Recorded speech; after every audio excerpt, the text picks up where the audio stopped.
Warning, I swear a lot. Ladies and gentlemen, welcome back to Disco Elysium. So, things seem to be going well. This has gone up before the last part has even been edited, let alone gone up. This is being recorded. So, you know, once again, if I've done something terribly wrong that's about to ruin everything, I'm not aware of it, so that's fun. First thing I wanted to do today, there's two things I want to do.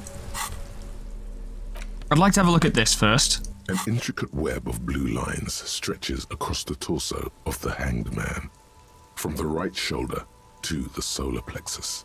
Each time the lines intersect, a small white star is formed in their crossing.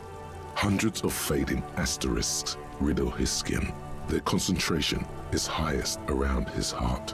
It still kind of looks like a map of the stars in the night sky, but something's not right. Indeed. I wonder if it's like, it could be a code thing, or this is just purely an artistic thing. Metaphors and philosophy and all that. Who are you? Gone. Gone. Meaning of this tattoo? For you to discover. You've gotten as far as you will without assistance. I see. Okay, well that was nothing. Alright, main thing that seems very important that we crack on with immediately would be to check out this shit with the traffic jam and whatnot. Are you part of the traffic jam? Is that a that's not a vehicle. Might be a vehicle. Hello, sir. I am a gander and a hunter and a gatherer. Feel like a traveler. The man mutters to himself, accenting the beats as he goes. A simple little cadence. He seems to be making it up as he goes. Keep listening. I like it. From another planet. Hey there. He finishes and turns to you. What's going on here? It's the jam, my man. The jam, my dude. His jacket is great. I love his coat.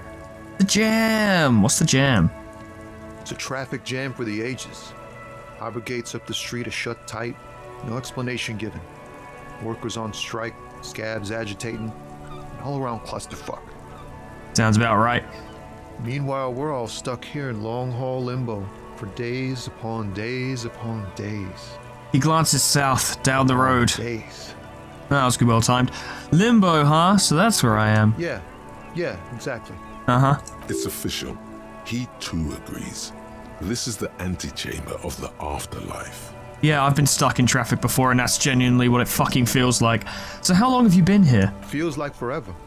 Like I was born on this here roundabout and this was all I ever knew. Just me and the metal and the tires, the oil and the fumes of mazout.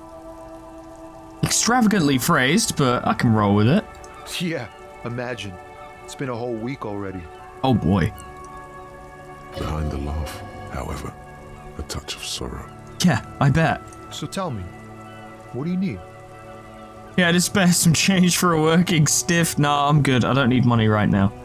You look like a man who knows about drugs. No, I don't want drugs. Tell me more about this strike. It's like whatever's going on over at the docks. Workers got a blockade set up, making demands, no way in or out. Going on strike would probably help you dodge a bullet or two. Maybe I should go on strike. Maybe you should. Cops don't get paid much and the hours are long. Plus, you can get shot. Why not? Yeah, I see it. The RCM is a self-managing organization that operates on donations. We promote our own leaders. It would be like striking against your own mother. No, your mother. I don't think you understand the details, but do continue. You were asking about the strike?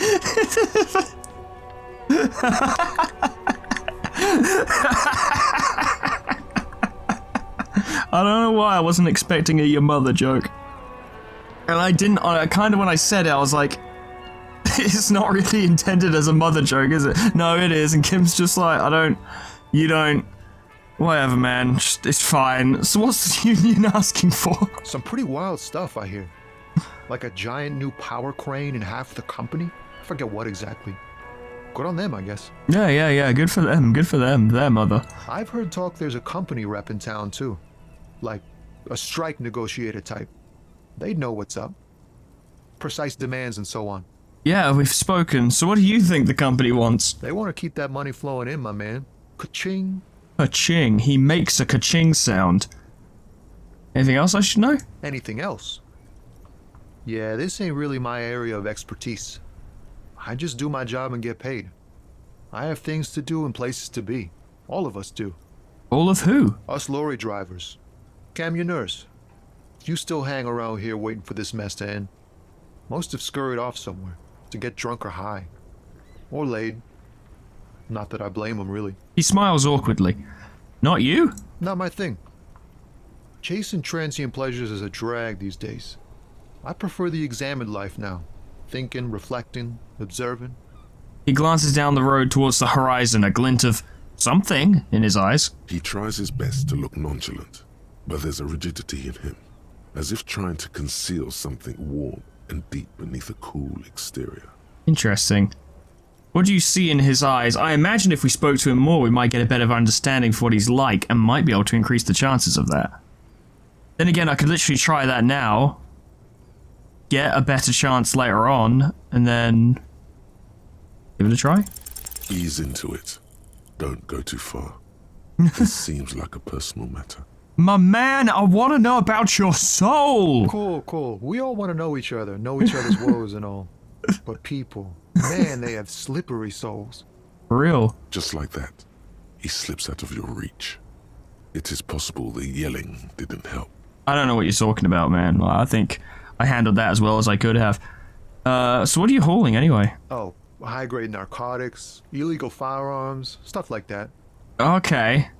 What are you actually hauling? Can't even get a few jokes past you, my man. I've got another haul of found cargo. Mostly sporting goods, tracksuits and that kind of thing. Pretty standard. He grinned. They usually get shipped to Grodd in the Occident. Though we've been making headway in the Il Moran market lately. That's your machine behind you? This rockin' beauty. Sure is. Like a rash you can't get rid of. You interested in heavy-duty cargo machinery? Yeah, I'm not. Yeah, these lorries are pretty neat. Neat. For carrying large quantities of cargo a long distance. These found tracksuits need to find their way to the kids way out in Wamrau and Loran Bird somehow. For sure. There it is again.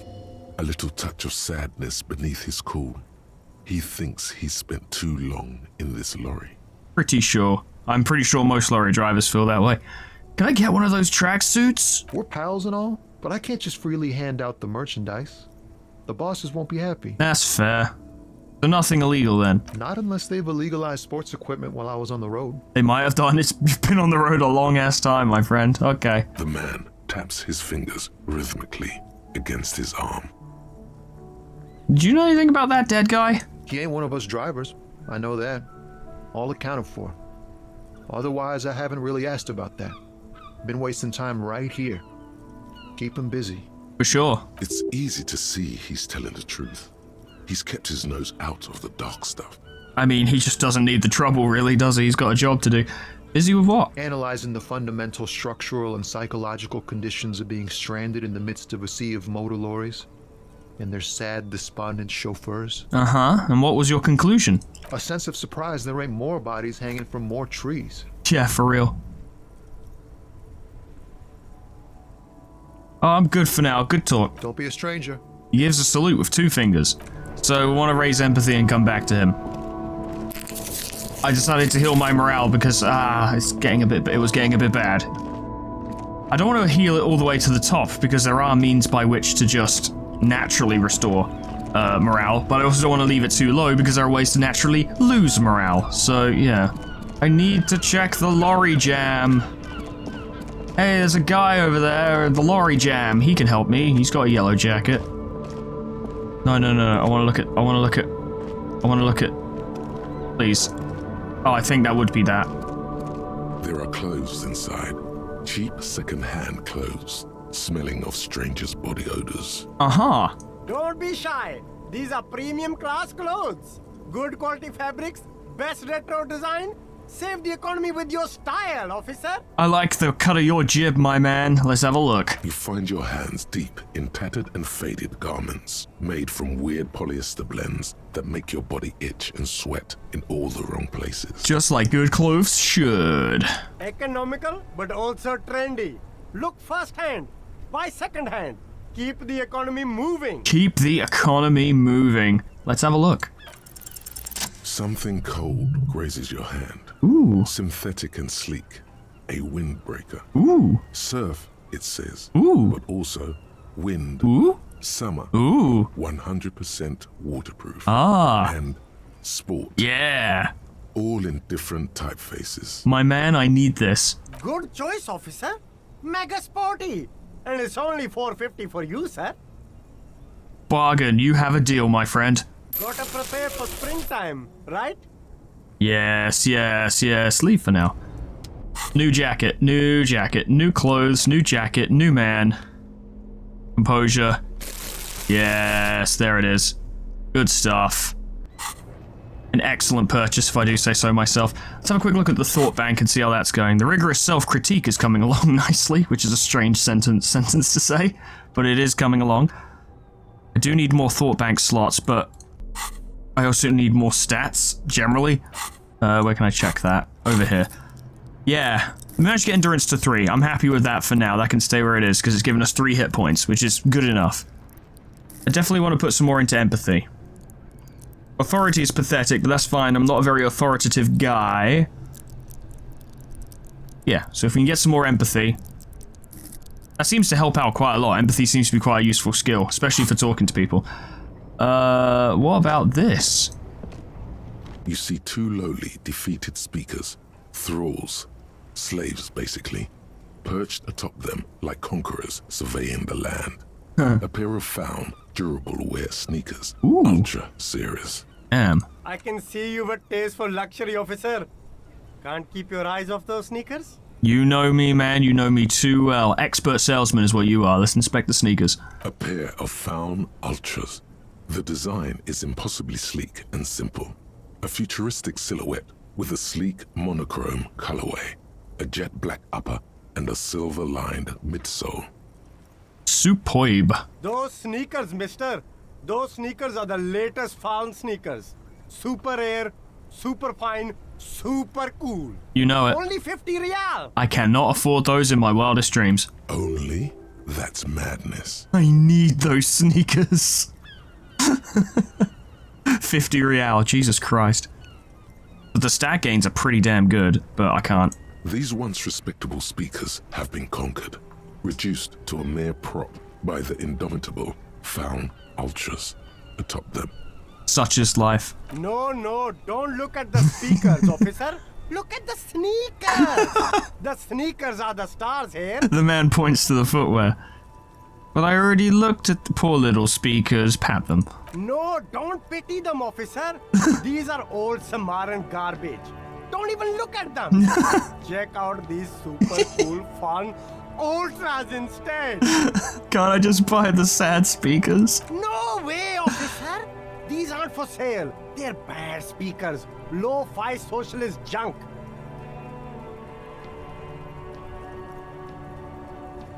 But I need some speakers. Well, if you want them... You overcharge me for this. But see, they are the pedestal for my sneakers. If I let go of the speakers, where will the sneakers go? I can't leave premium lifestyle sneakers on the ground. What about the box the sneakers are on, or the speakers are on, you idiot? If, on the other hand, you wanted to buy the sneakers too, I could maybe throw in the speakers for little extra. 50 cents? I mean, it is a good deal, but I would need to buy the sneakers, and I can't do that. Okay, do you know anything about this traffic jam, buddy? I'd like to cut your You jib. see a Samaran street vendor surrounded by a motley assemblage of goods. When he realizes you're looking at him, his face breaks into a wide, welcoming grin. This man is a businessman, and I can respect that. He likes money. The name Sileng is embroidered over his breast pocket. Happy shopping, officer. Everything's cool here. He gives you a thumbs up. What's so cool? Everything's cool. The goods are cool. The customers are cool. The place is cool. Very cool. And one more thing, officer. Yes? You're very cool. He makes both hands. Bang, bang, bang. He makes both hands into finger pistols and fires a few finger bullets into the air. You feel a twitch in your index fingers. There's a finger shootout brewing. Whip him out. Don't shoot, officer! Have we got an arrest here or just a shakedown? Just a shakedown, my man. Good one, officer! You're a funny guy!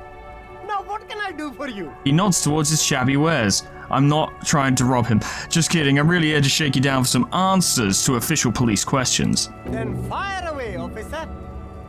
He settles back into the pile of boxes he's sitting on, getting comfortable. I like this guy. I like this guy. Also, what was that thought we just got? Finger pistols 9mm. Snapping doesn't help. -2 savoir-faire. You were promised a gun, that much is certain. This is why you became a cop, yet here you are, loitering around with idle hands like some sorry-ass loser from the street. Suddenly you're supposed to be solving cases by, like, what? Talking to people? How are they gonna believe that you can protect them, and yourself, can't read, from savages without a firearm? This ain't right. You need to think around this problem, and you need to snap your fingers at people as you do. God damn it, I need that so bad. You have no idea. God, the next skill point's gonna go on this, isn't it? I need finger pistols. You don't understand. Persuade him to give you some money. What kind of stuff are you selling? Only the coolest goods in Revachol. I've got sneakers, speakers, extremely comfy pants too. I love Try comfy them on pants. right here. No shame, only freedom. No shame, only freedom. My man, you get it. So where'd you get those comfy pants? I'm an entrepreneur, officer. I've got sources, buyers, suppliers, distributors, manufacturers, wholesalers, all extremely cool and above board. So cool. So is there a discount for cool officers like me? No need for discounts at ceilings, Aw. officer. Everything's already on sale. Anything you want, 50% off. Obviously he has a permit, I'm not gonna ask him that. Anything for you. Where are you from, Ceiling? Me? It's a boring story, officer. Who cares about the past? I'm all business now. All Revachol. My friend, I want to know more about your past. You're not a local, are you? Very sharp, officer. I'm Serais, from the Sigai province of the Serais Empire. The apricot suzerainty, you know?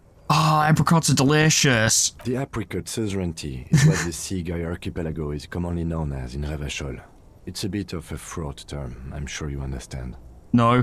No, apricots come from Sigai. My grandma used to grow them. But Sigai is a shithole. That's why I came to Revachol. Here's much better for an independent entrepreneur. Less laws. Yes, less laws. Speaking of, why not support an independent local entrepreneur? I send half my profits back to my grandma in Sigai. Very respectable. Well, if it's for his grandma, you should buy a lot of things. Oh no, asking him for money is harder now because he has a poor grandma. I'll look around, thanks. I don't have any money, buddy. Sorry, I've got like $2. I really want those sneakers though. I really do. We need to get to the bottom of this goddamn traffic jam. Goddamn traffic jam. Tell me your secrets. Have you seen anything about the traffic jam? You're just sat Hello here. again, officer. How are things? I've investigated the body. Shouldn't be long till we get it down. Oh, okay. Thanks for keeping me in the know, sir. No problem. Goodbye. I gotta run. I got bottles to pick up off the ground. Very important. That's the whirling rag still. These are magazines. Most able-bodied men, this issue hosts a top 10 list. Jump Jams, a popular musique mag. And this guy. Welcome to Revachol. Oh boy, here we go. Announces the rotund man. The remark isn't addressed to you, it's addressed to the lieutenant. Hey, I know Revachol, that's where we are. Don't you welcome to Revachol me. My grandfather came here from a 3,000-year-old racist isolationist culture, while your ancestors came to this island a mere 300 years ago. Yeah, get fucked. Every school of thought and government has failed in the city, but I love it nonetheless. It belongs to me as much as it belongs to you. You tell him. It's men like you who keep Revachol divided, making it that much harder for everyone to climb out of this post-war limbo. So we are in limbo. Oh, come on, man. I just said welcome to Revachol. It's a lorry driver thing. Is it? Because the last one didn't say that. I know exactly what you meant. You think my kind doesn't belong here, that I should watch myself and behave. I mean, I would, speaking purely as a neutral party here, I would say that maybe Kim reacted a bit too quickly. But given my limited understanding of the situation, right? Because I'm not from Revachol, so I don't know what what people are like here and how they talk to each other and stuff. I think Kim may have reacted too quickly. Maybe should have waited for him to say something a bit more overt before going in on him. However, for all I know, this is a thing that, you know, people do here, that they go turn to foreigners or people who appear to be foreigners and go, "Welcome to Revachol," as if they haven't always been here. So I don't know enough to really offer comment. But from my limited understanding position, I would say maybe Kim should have waited a sec to see if this guy came out with something shitty, like overtly shitty, before going in. But I support you, Kim, 100%. But you see, I'm an officer of the RCM. It's actually my job to make sure you behave. I would advise you to remember that. I don't think flexing your authoritative position is a particularly good idea, really. It's true, but it's a bit of a underhanded move. But then, if he had been more overtly racist, I would be 100% on Kim's side. Like, yeah, you flex on him, straight up. But at the moment, it's still very... At the most, it's mildly implied. It's not confirmed, so this could just be a misunderstanding. I am still on Kim's side, but I think he could have maybe handled it a bit better. Silence. The air between them becomes tense. Yeah, I bet. Your partner needs backup. Now's your moment to shine.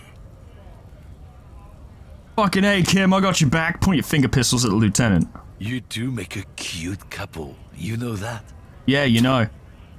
The lieutenant exhales and resumes his regular calmness. Now that's settled, I've got questions. Whatever you say, officers. What are you hauling? Oh, not much anymore. I'm here to pick up some cargo, but the dock workers are on strike, so it's a sit and wait on your ass situation. Sounds about right. What kind of cargo are you supposed to pick up? Apples. Apples? Yeah, apples. I take it you had other questions? To be fair, just because he's an implied racist doesn't mean he's also a criminal. Unfortunately, they're not mutually is the term mutually exclusive, whether the same thing? I don't remember. Point is, just because he's an asshole doesn't mean he's a criminal. So, yeah, it's not that easy. He's given you the runaround. Let's be honest, you were bested. Damn, my rhetoric's pretty good, though. I mean, that's just... Fuck it. Oh man, that's great. Look at that guy go. Haven't seen anything that funny in a while. Is it yours? God damn. Thanks for that, but no, it's not mine. Okay, I don't know why I did that, but I gained experience for it, apparently. So that's something. I know I wanted more empathy, but... You know what, I need finger pistols more. I don't feel good for having shown him the mug, I've got to be honest. I figured it would prompt a bit more of a discussion, but no, I just feel bad now. Deservedly so. What was that all about? It's about biological determinism, natural law, the sorting of the races. What the fuck do you mean by that? Not the most popular topic nowadays, with the coalition in charge and all. You might want to change the topic. That is, bury your head under the sand like common sheep. Oh, so you're just a racist, okay. I'm not just racist. Look, I've read books. So? The science of racial theory has all been proved, even if some people don't want to accept it. Yeah, it's totally factually true. Yeah, sure, why not? Yeah. People who've studied these things say that you and me are superior by design. So, naturally, we Occidentals should be in charge. Obviously, you can see the merits in that. Yes, I can really tell you're a prime example of superior design. Open your eyes. Haven't you noticed something different lately? An unfortunate downturn, maybe? Huh? When members of the superior race Superior race? in their innate superiority, They stop competing for resources. Okay, and? This concerns you, policeman, so you better be vigilant. The damn kids are showing up good lately. Same with the mosquitoes. And the other intruder species too. Intruder They're on species! the precipice of cultural victory. Uh-huh. It's true. Also, you need to realize the dangers of mixing races. Who knows what might happen if people don't stay in their birthplace? You might end up with a new sub-race, with unknown characteristics. Jesus Christ. leading to extra competition. That's why you've got to control the offspring. Jesus Christ! And you can respond with, yeah, I think I can get down with racism. Yeah, I'm not down with this. Why don't you go fuck yourself? Don't push your luck, runt. Fuck off. The man gives you a disgusted look, then turns his attention elsewhere, ignoring your presence. Yeah, get fucked. Good lord. Hey, there's a thing happening over here, I see. There appears to be stuff going on. Money! Shazam! Moving swiftly away from that conversation. Nice. I can't... Oh, is that the place where I can sell my money? Sell my money. Sell my bottles. Is that the fruit store? Yes! Jesus Christ, I need money. What is this? A melancholy pop song plays on the radio. Yellow roses, dozens of them. Tulips, too. Oh, I bet I have money. The tear machine stands in the corner. A sign says, 1 bottle equals 10 cents. Oh, hell yeah. Your bottles clunk into the machine, and the money appears with a satisfying jingle. You're a richer man now. Damn right I am. You're 100% sure you got special hobo cop money for that tier. At least 100% extra tier money. If the numbers on the machine told you otherwise, it's a lie. You know it. So much money. What's this?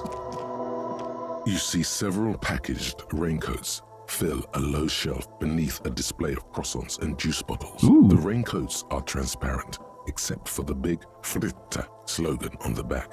Uh-huh. The packages are small, discreet, sloppily stacked, making them easier to take unnoticed. No need to worry about knocking over a display. What's that? What is what? It's a raincoat. The girl leans over the counter to see what you're referring to. If you want to buy one, then it's only 4 real. She taps on the glass counter. The raincoat patiently awaits purchase. Her attention is drawn to the raincoats. Stealing one undetected will now be more difficult. It would have been basically impossible before. Yeah, I'll buy one. The extra... Well, actually, let's have a look. Can I check my inventory? I can't check my inventory. That's unfortunate. I wish I could check my inventory right. Well, I mean, I could just leave and then check my inventory and then go back. So my new windbreaker. Composure, less shivers. This provides more esprit de corps. Fuck it, I want a raincoat. You see several packages. Here you go. Thank you.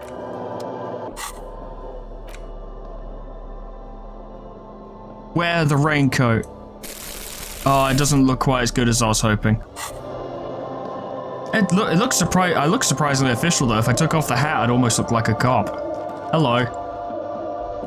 Welcome to Frit. Feel free to look around or something. Everything is out on the shelves. She returns to a magazine. What's that magazine she's reading? What magazine are you reading? You mean this? She looks at the covers boasting a colourful photo of 2 girls kissing. This is Pop Stars. It's got, like, famous people in it. It's not for sale. Who's famous people? Looks like it also has something called Police de la Mode, featured on page 34. This speaks to you. Ah. Yeah, about all that. What is this fashion police feature? It's where they rate different outfits famous people wear. It's kind of funny. They're kind of mean. It's about who's the most stylish. Who's the numero uno guy in there right now, and does he look like this? Point at yourself.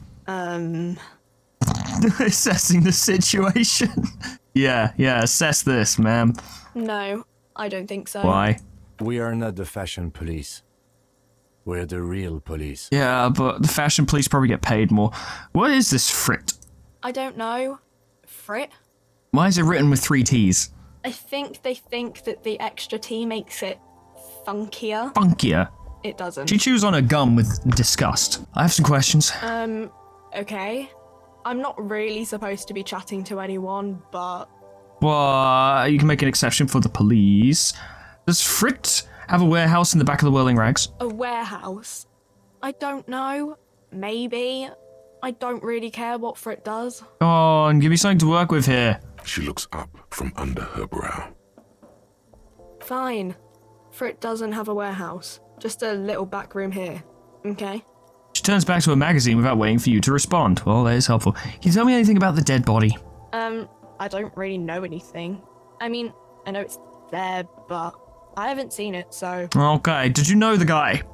Not really. Not really. Does it mean you knew him a little? No. I didn't know him at all. You should use proper language then, shouldn't you? How long has it been there?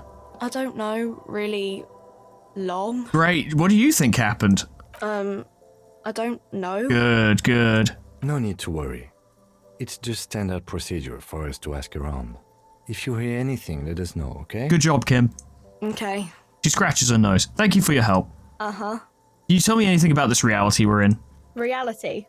You mean, what reality? Economic reality, or...? Yes. Yes to both. She is like a student unexpectedly called upon by a teacher. Can she answer the classroom question? Yeah, tell me about the economic reality. I don't really know anything. I mean, I'm 15. 15 is an excellent time to learn about the economic reality. In fact, they probably should teach it this early, to be honest. Yeah, that's why I'm working my arse off in Frit. So I guess, like, that's economic. Yeah, I guess. What about physical reality? I don't know. What about it? Where are we? We're in Frit No, I meant where are we on a larger scale? as mankind, or as a nation, or... She's got good philosophical comprehension, you know. What will her essay prompt be? As a mankind. in a good place. She rubs her face, thinking. I mean, science is doing great, and this radio computer thing seems to be kinda big. I don't know. She shrugs and folds her magazine back. Not a bad answer, to be honest. What time is it? I don't know. Look at the clock. It's right behind you on the wall. It's also in the bottom right of the screen. The clock shows the time at 10:09. The hands seem to be still. It's apparent the clock doesn't work. It really is a retail simulator. What is the revolution? When ordinary people take over the government and demand democracy. Fair enough. What about the one we had here in Revachol? Yeah, it happened like 50 years ago or so. Sorry, I'm not very good at this. At history, I mean. That's fair. The coalition, what's that? Someone told me there's one. Our government? Yeah. Or do you mean something else? Sorry, I really need to finish this article. She taps the magazine on the counter. That is very important. I won't bother you anymore. Cool. She seems happy to return to her reading. Goodbye. We had a speak. It was good. Kim, that kid's going places. You can tell. Yeah, alright, yeah, the blockade and the strike and the murder. Yeah, I forgot about that.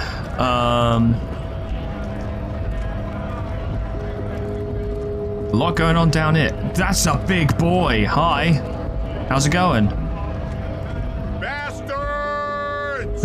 We have a right to work! The man yells towards the harbour gates. His voice is the loudest of the lot and oddly screechy for a man of his size. Hey, what's going on?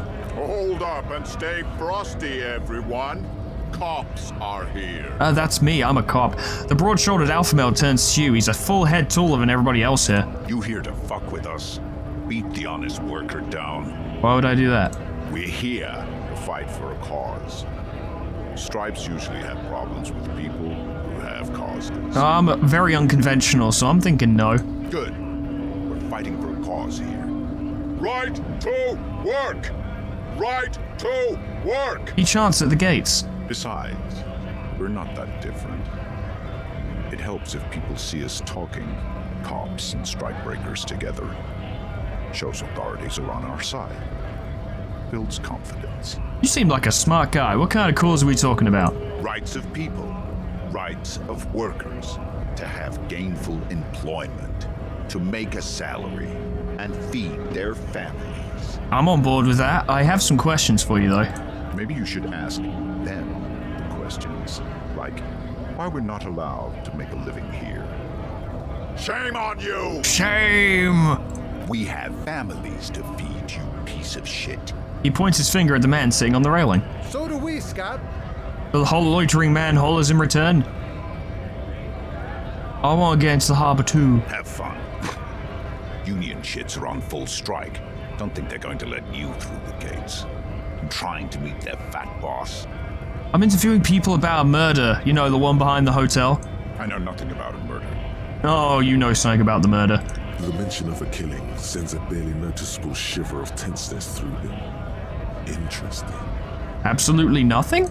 Wouldn't put it past these harbor bugs. They'd do anything to stay alive. Sure. Right to work! It's shameful. Cops doing nothing. You should bring backup. Open up the gates for us.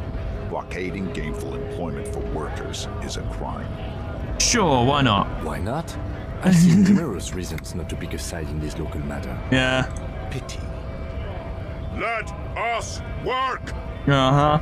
So what is a strike? When a bunch of ungrateful, lazy cockroaches can't get their act together, decide to block honest work for other people. He shifts uncomfortably in his workers' overalls, so what do they want? Beats me.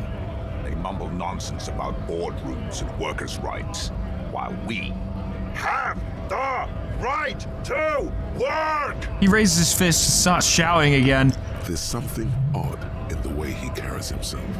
His set of clothing looks vaguely mismatched.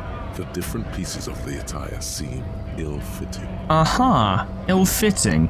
His shirt is far too small and an unpleasantly tight fit, while the overalls, held up by a belt, seem to fit a man with much more corpulence. Interesting. You wearing new clothes?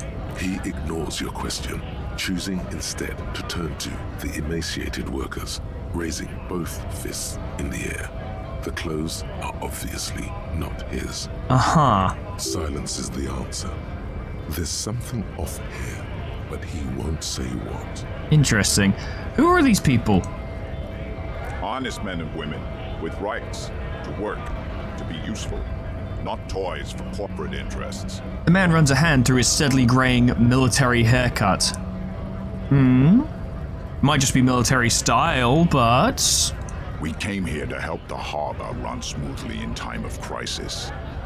If union fucks don't want work, they ought to let in those who do want work. Okay, reasonable. I have a question. Why do all these men follow your leadership? I would assume because he's quite big. You think they follow because I'm big and loud? No. They follow the rules of the market, the rules of the economy, because they were given a job to do! He starts bellowing. You've been talking to him for quite a while now. Something is off with this guy. Ask him where he's from. So I gotta ask, buddy, where exactly are you from? What's it to you?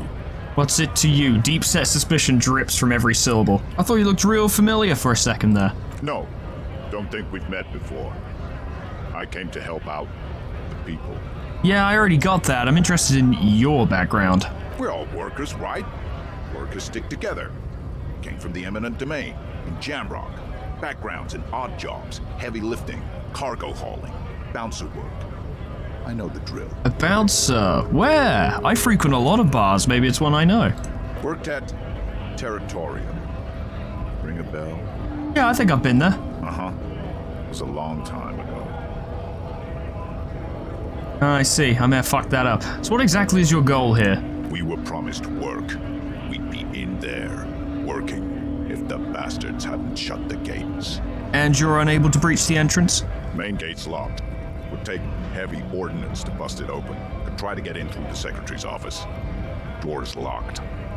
The guard's blocking the way to the access panel. Uh-huh. And I don't mean the scrawny mess punk either. I mean head measurer. Or whatever he is. Head measurer? Huge Seminese guy standing up there on the overhead passage. Won't let anyone by. The access panel is right behind it. How bad could one guy be? You seem capable. Bad. Standing on a narrow bridge, he's got a strategically advantageous position. And he's trained. That's not standard ass worker talk, that's military talk. Yeah, I would recognize that. I've played a lot of strategy games, but I don't think there's a lot of strategy games in Revachol. I don't know how the Union has a trained killer up there, but that one's no joke, and my men are tired and hungry. They're workers, not fighters. You considered storming in, like all of you? Why don't you go arrest them instead? I'm sure they've done plenty of criminal shit. They have that look. Oh, I'm sure. It would be better for the neighborhood if you went home, at least for now, if you can't get in anyway. That would be best. No! They will give up eventually. Or get drunk. Leave the button unguarded.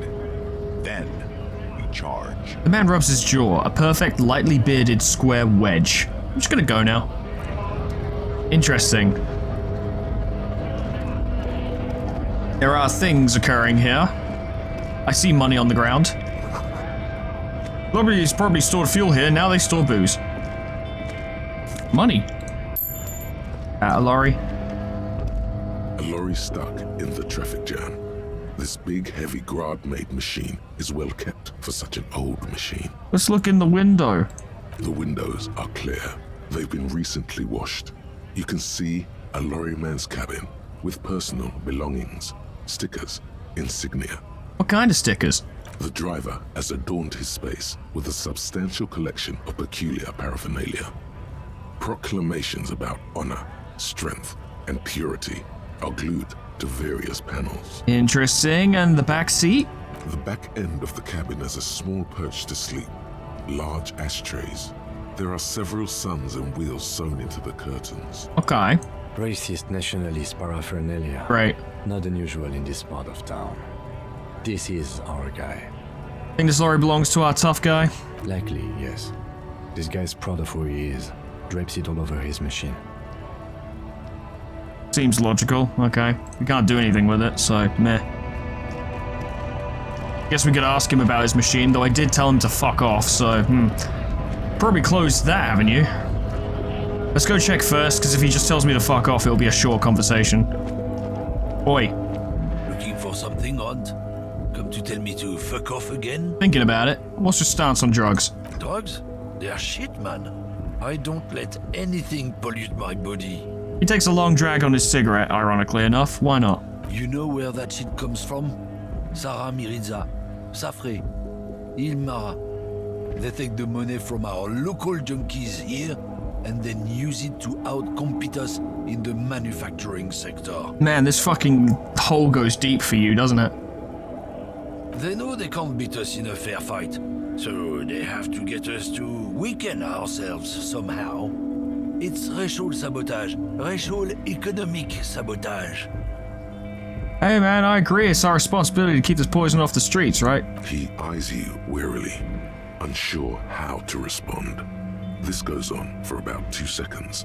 Then, I don't know shit. And if I did, I wouldn't tell you. Then what are you still hanging around here for? Most other camionaires have left. What do you think? I can't leave the lorry unguarded. Stuff's been getting looted lately. It's those little kips sneaking around at night. If they touch my stuff, the bosses will be on my ass like ass cancer. Strangely specific. there was a bunch of spilled boxes in the back of a big lorry nearby. Ah. I did see one lorry with the trailer doors open on my way here. Did you know what happened? Yeah, I knew that guy. He was an honest driver who loved this country. We were having a good debate about genetics. Oh, God. The wheeling in rags. When some kip boys smashed his lock and took damn near everything. Lost his fucking job over it. Uh-huh. Since he left, I haven't had anyone to talk to. Bad for him, I guess.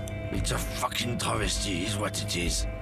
It's not you, then who? Surely you'd be willing to rat them out. Isn't it obvious? Fucking Sealang. Uh-huh. That beady-eyed South Samaran. His little side business is a scam. I wouldn't be surprised if he was peddling drugs as well. He sold me a very nice coat, so I don't know about that. The street vendor south of here? That guy's a lorry driver? Of course he's a lorry driver. What? He tell you he's just some simple businessman or some shit? He's selling his employer's stuff after he broke the seals on his human auxiliary. Okay. His tribe are natural liars. Ugh. It's in their blood. He nods in a sagely He's manner. your man, alright? 100%. He nods in a sagely manner, then another puff of that cigarette. I wouldn't be so sure about it. Not until we've heard what Sealang himself has to say. I agree. We'll have to go talk to him. Guess so. Yeah, I'm not gonna fucking arrest him on the spot, you bastard. I'm gonna talk to him. Fuck you. Oh, Sealang, please don't be a criminal. Just because he's a cool guy doesn't mean he isn't a criminal, you know? Buddy, give me some good news, I beg you. Everything's still cool here, officer. Glad to hear it, man. So what's your stance on drugs? Drugs? I don't go in for that, officer. Drugs ruin lives. For a moment, he's unsure how to respond. Unless you're into drugs, of course. In which case, drugs are excellent. Mwah! Tasty, tasty drugs. Uh-huh. I actually don't like drugs. That's very cool. I don't like drugs either. I only said I do because I didn't want to sound lame. Peer pressure. We're looking for a lorry driver who is transporting drugs out of the harbor. He or she is in this traffic jam. That's even cooler. You investigating narcotics crimes like that? But I am not a lorry driver. I'm just a street vendor. I don't know anything about He that. points to the goods. But you are a lorry man. Another driver has identified you and your lorry. Who said that? It's the fat racist, right? I bet it's him.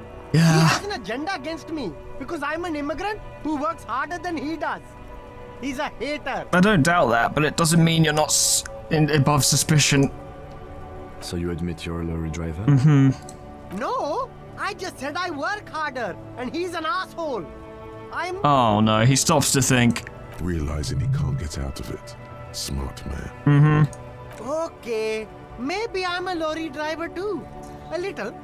But that's not the most important thing about me. That's my day job. This is my dream.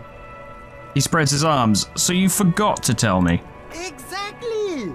It's such a small part of my life. It's in the rear view mirror now. I'm climbing out of that hole with ingenuity. Sealang, my source tells me you're the ones transporting drugs for the Union. No! That's insane! It's the fat hater! He's been eyeing me for a week and he sent you here. Maybe he's the one, huh? Have you thought about that? Yeah, I would like it to be him, but alongside being a massive racist, he's also a major advocate for bodily purity. It's all over his truck. Now, true, that could be a screen, but I suspect it's not. What do you know about the drug operation? Nothing. I told you. I'm not a dumb guy. I don't get involved with that crowd. Do you not?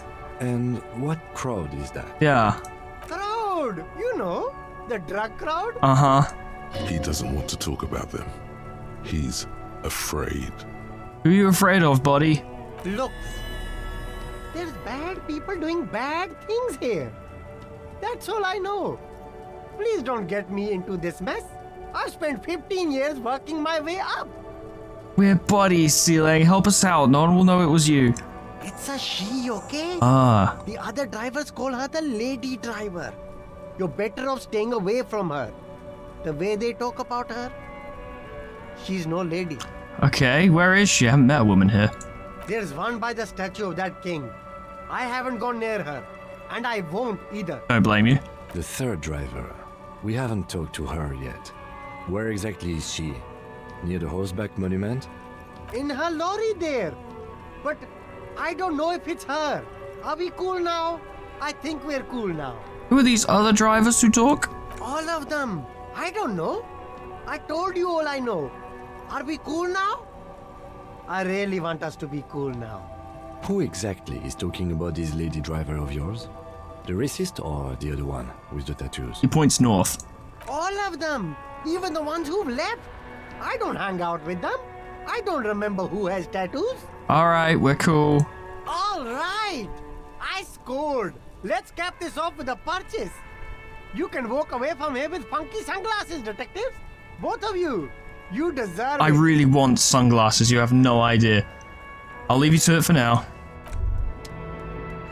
Time for a rigorous self-critique. Self critique. Here we go. Here it is. Hard facts from the man you are. You once jerked off in the locker room and were caught. You held a young woman by the arm and kept her in your apartment for 20 minutes against her will. Oh, God. That's right. These are not flights of fancy. These are real deeds, Harry, emerging from the darkness of your past. You tried shooting a fleeing suspect in the foot, but hit him in the pelvis, crippling him for life. Good God. And, above all, you let life defeat you. All the gifts your parents gave you, all the love and patience of your friends, you drowned in a neurotoxin. You let misery win, and it will keep on winning till you die, or overcome it. That's a strong one. That's a really strong one. That's a very strong, very, very strong thought. Bonuses. Int and Psi red check failures heal morale. F and S. Piss and Moat red check fails heal 1. Learning cap for pain threshold raised to 6. This is what it's all about, though. This is what a character has to do.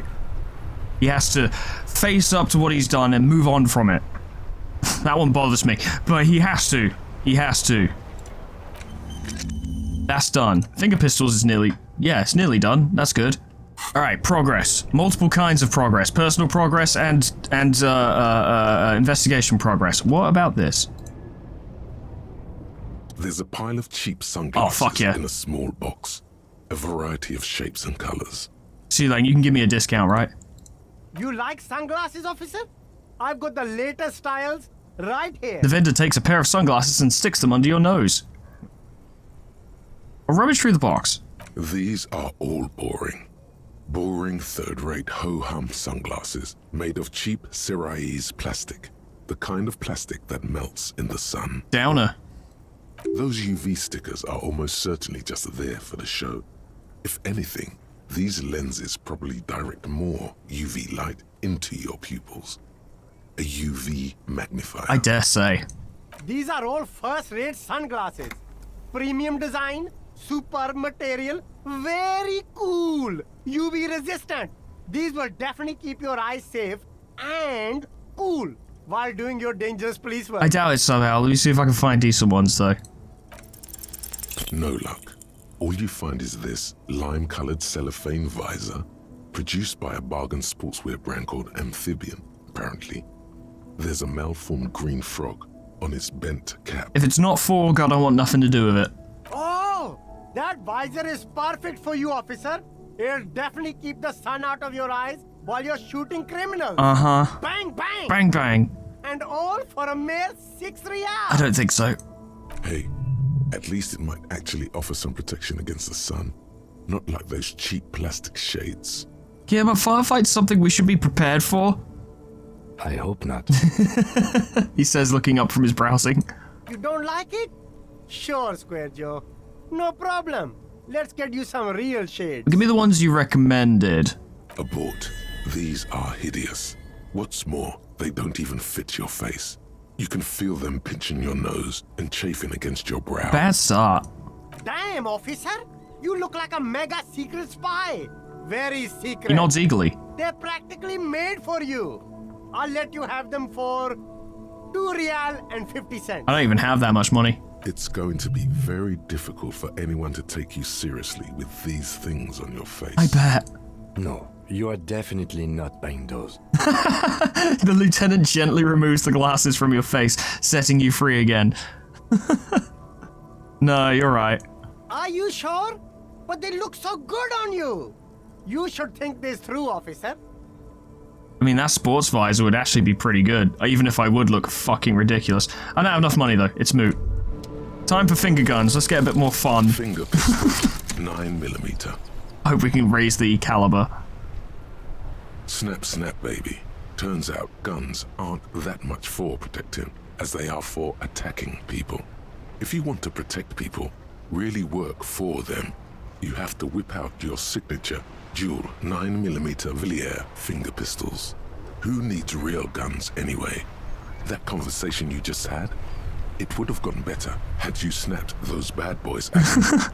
Note, 9mm dual finger pistols do not count for an actual weapon in a gunfight. Clearly you've never played Tales from the Borderlands, because I'm pretty sure it does. +1 reaction speed, safety's always off! Empty hand slots give suggestion +1. Ooh, that's interesting. To be honest, the reaction speed bonus is pretty damn good, so I'm happy with that. Let's go find this lady. We need to find this lady. Something about a giant horse king statue thing. Ah, managed to make our way down. Don't look at nothing else yet. Go talk to the lady before she disappears or something. A tank top. What does my shirt currently provide? Conceptualization, less suggestion. Whereas the tank top provides +1 physical instrument.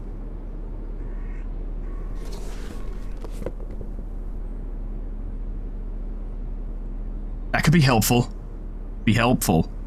Money. I could get some sunglasses. Not sure if it's a good idea, but I could. Are you the lorry driver? The small, wrinkled woman does not greet you. She nods along to something on her radio.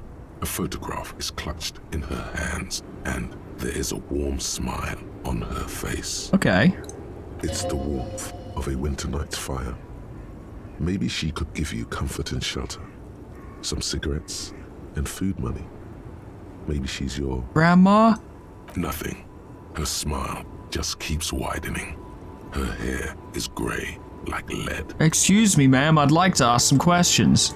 No response. Wherever this woman is, your words fail to reach her. Well, I don't like doing this and would never do it in reality, but I'm gonna have to snap my fingers.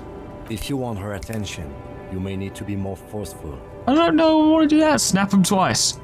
Where am I? Who are you? Hello. Like a magician recalling a subject from hypnosis, you've jolted her back to reality. Oops, there goes gravity. The smile on her face has disappeared, replaced by the wary aspect of a cornered beast. You were right, ma'am. You were out. Never mind. I remember now. I'm still stuck in that traffic jam in the 50s. She adds with contempt. What's so bad about the 50s? The men have small jaws and everything is made out of plastic. Why do you need plastic when you can make the world out of amber? There's not a lot of amber about. When else would you be? Back in Mecca, during the time of the revolution. The sidewalks and cafes are filled with young people. I was on my way to see a new Boyadero picture starring Gabriel Buendero. The smile returns to her face. Until you came along, that is. Sorry to interrupt your dreaming, ma'am. I wasn't dreaming. I was there, Loman. It was early spring, and the man behind the black sun had just come out. The posters were 20 meters tall. Everything was golden. Her eyes narrow and she appears to take your measure. While you, people, were tearing each other apart over your petty little revolution, in Meth, it was a golden age. So who's Gabriel Buendero? This is Gabriel Buendero. She shows you the photograph in the lavish amber frame. Let's have a look. A strikingly handsome man looks straight at you, his head crowned with a wide brim hat. His hair is dark as an oil slick, and his jaw the most perfectly chiseled thing you've ever seen. Yeah, I can be better. This man's got a hold over her. Even 50 years later, you can feel it. God damn. He was the biggest star of his day. Girls used to faint in the aisles of cinema whenever he came on the screen. And schoolboys used to memorize all his lines. She leans back, savoring the world she's conjured up. So you were in Mesk when you were young? Someone was. She nods as though her meaning were perfectly clear. Are these not your memories? They are someone's memories, boy. What difference does it make if it's me or not? She gets gruff suddenly. They're beautiful. That is all that matters. Beautiful and true. And they will win. They're coming for this, you know? All of this. All of what? The world? The present? She seems to derive some bitter pleasure from this strange thought, as if the past will one day wipe the present away. like a tidal wave approaching. Seems unlikely, I have to admit, but I do have some police questions for you. Why not, Harife? It's not like I have anything better to do in this hellhole. She settles back against the railing of her motor lorry. Behind her, mountains of memorabilia, photos, and knickknacks line the dashboard. There's something off about this woman. Tell her to show you the soles of her boots. Maybe she was at the hanging somehow. What do you... do we just start with that, or can we do it in a minute? Because... Alright, we'll ask. Can I see the soles of your boots? Now what do you want with an old woman's boots, Sheriff? Elif? Please, help me out, it's important. Please? I think you should let me get back to Gabriel Buenguerro. You are not Gabriel. Gabriel doesn't say please. That's right, I'm not Gabriel, I'm a police officer. She's wearing sturdy worker's boots made of black leather. Buckles run across. The sole is also made of leather. Now the other one, please. Just before Gabriel, it was the coronation of Franco Negro. Now, there was a real man. There is no aberration in the pattern that you can see. She puts her foot down. Moreover, the boots were size 37. Tiny. There are too many discrepancies in all this. Yeah, it's not her. Wait, what do you mean it was the coronation of Franco Negro? It was. And then it was no more. And I was no longer holding my father's hand. He was no longer descending the stairs in Ryle. The crowd had gone silent. Uh-huh. Perhaps it was another Herife who came and woke me up, looking at my boots, asking questions. Or perhaps it was one of the others in this carnival. I don't remember. Hard to say. As she says carnival, she gestures to the empty square with the statue and the machines. Well, she's not the odd soul. I could have told you that from just looking at them. The size is 37. Okay, but we have to be thorough. The feet of a little girl, they fit well on the pedals. I'm sure. So what are you hauling? Diamonds. Really? Of course not. But wouldn't it be marvelous if I was? Oh, it'd be great, but what are you actually hauling? Whatever stupid things they put in the lorry, I imagine. You don't know what they're hauling? Could be explosives. I quit concerning myself with that a long time ago. Besides, I don't drive the lorry for the cargo, if you know what I mean. What if it's contraband? Then it's contraband, lawman. What? Do you want to take an old woman in? Be my guest. Lock me away like Bad Hand Hermenegildo. Okay. Bad Hand, Hermenegildos' bad hand, strangled 300 people. What can I say? Some people just really like strangling people. That was his thing, and I guess he was good at it. I still don't really understand this whole boyadero thing. Of course not. To truly understand the boyadero, you need to listen to On the Western Plain. Okay, what's that? It's an old ballad about a young girl who falls in love with a daring boyadero. He promises to marry her as soon as he returns from the Western Plain. And I'm guessing that doesn't happen. Of course not. Uh-huh. The boyadero returns from the Western Plain a changed man.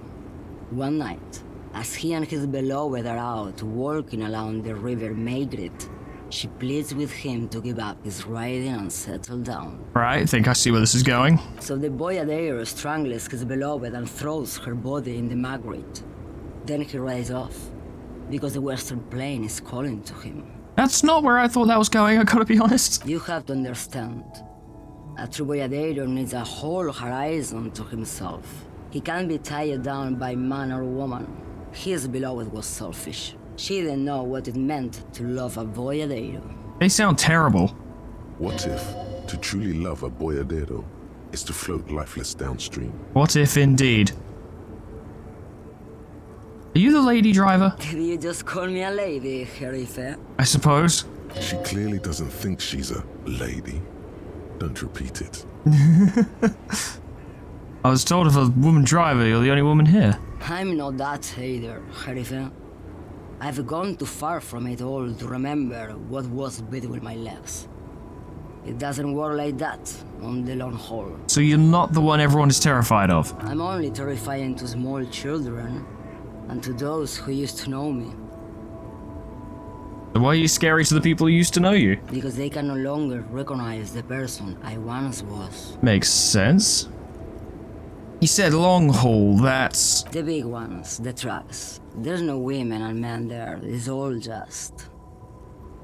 She hums along as if to a track on repeat. In the middle of this town, there's a ghostly motorway. It takes all the people where they want to stay. Fascinating. So do you know who I am actually looking for? How should I know? Do I look like I spend a lot of time with the other communers sniffing around when I have my movies to go to? So I needed to know, thanks. Awesome. Thank you for now. Let's go. Enough jamboree. I need to get back to Mesky. I feel like I'm running out of time today ever so slightly, so I need to find this person. That's the only thing we can interact with around here.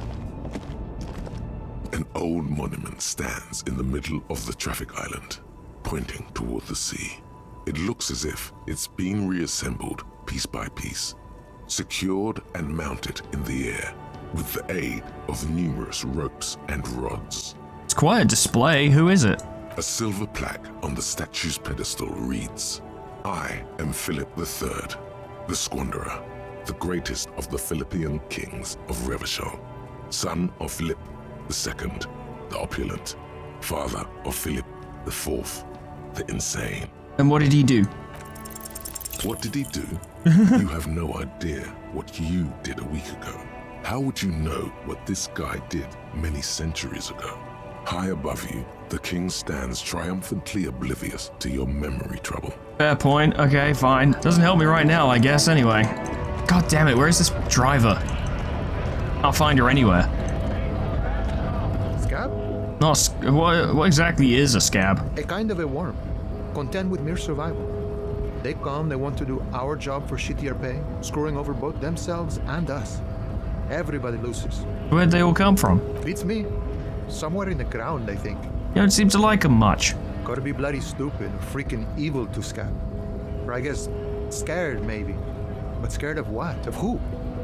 He looks at the mask, squinting his eyes as if trying to ascertain what they're scared of. Personally, I'd rather beg than Scab.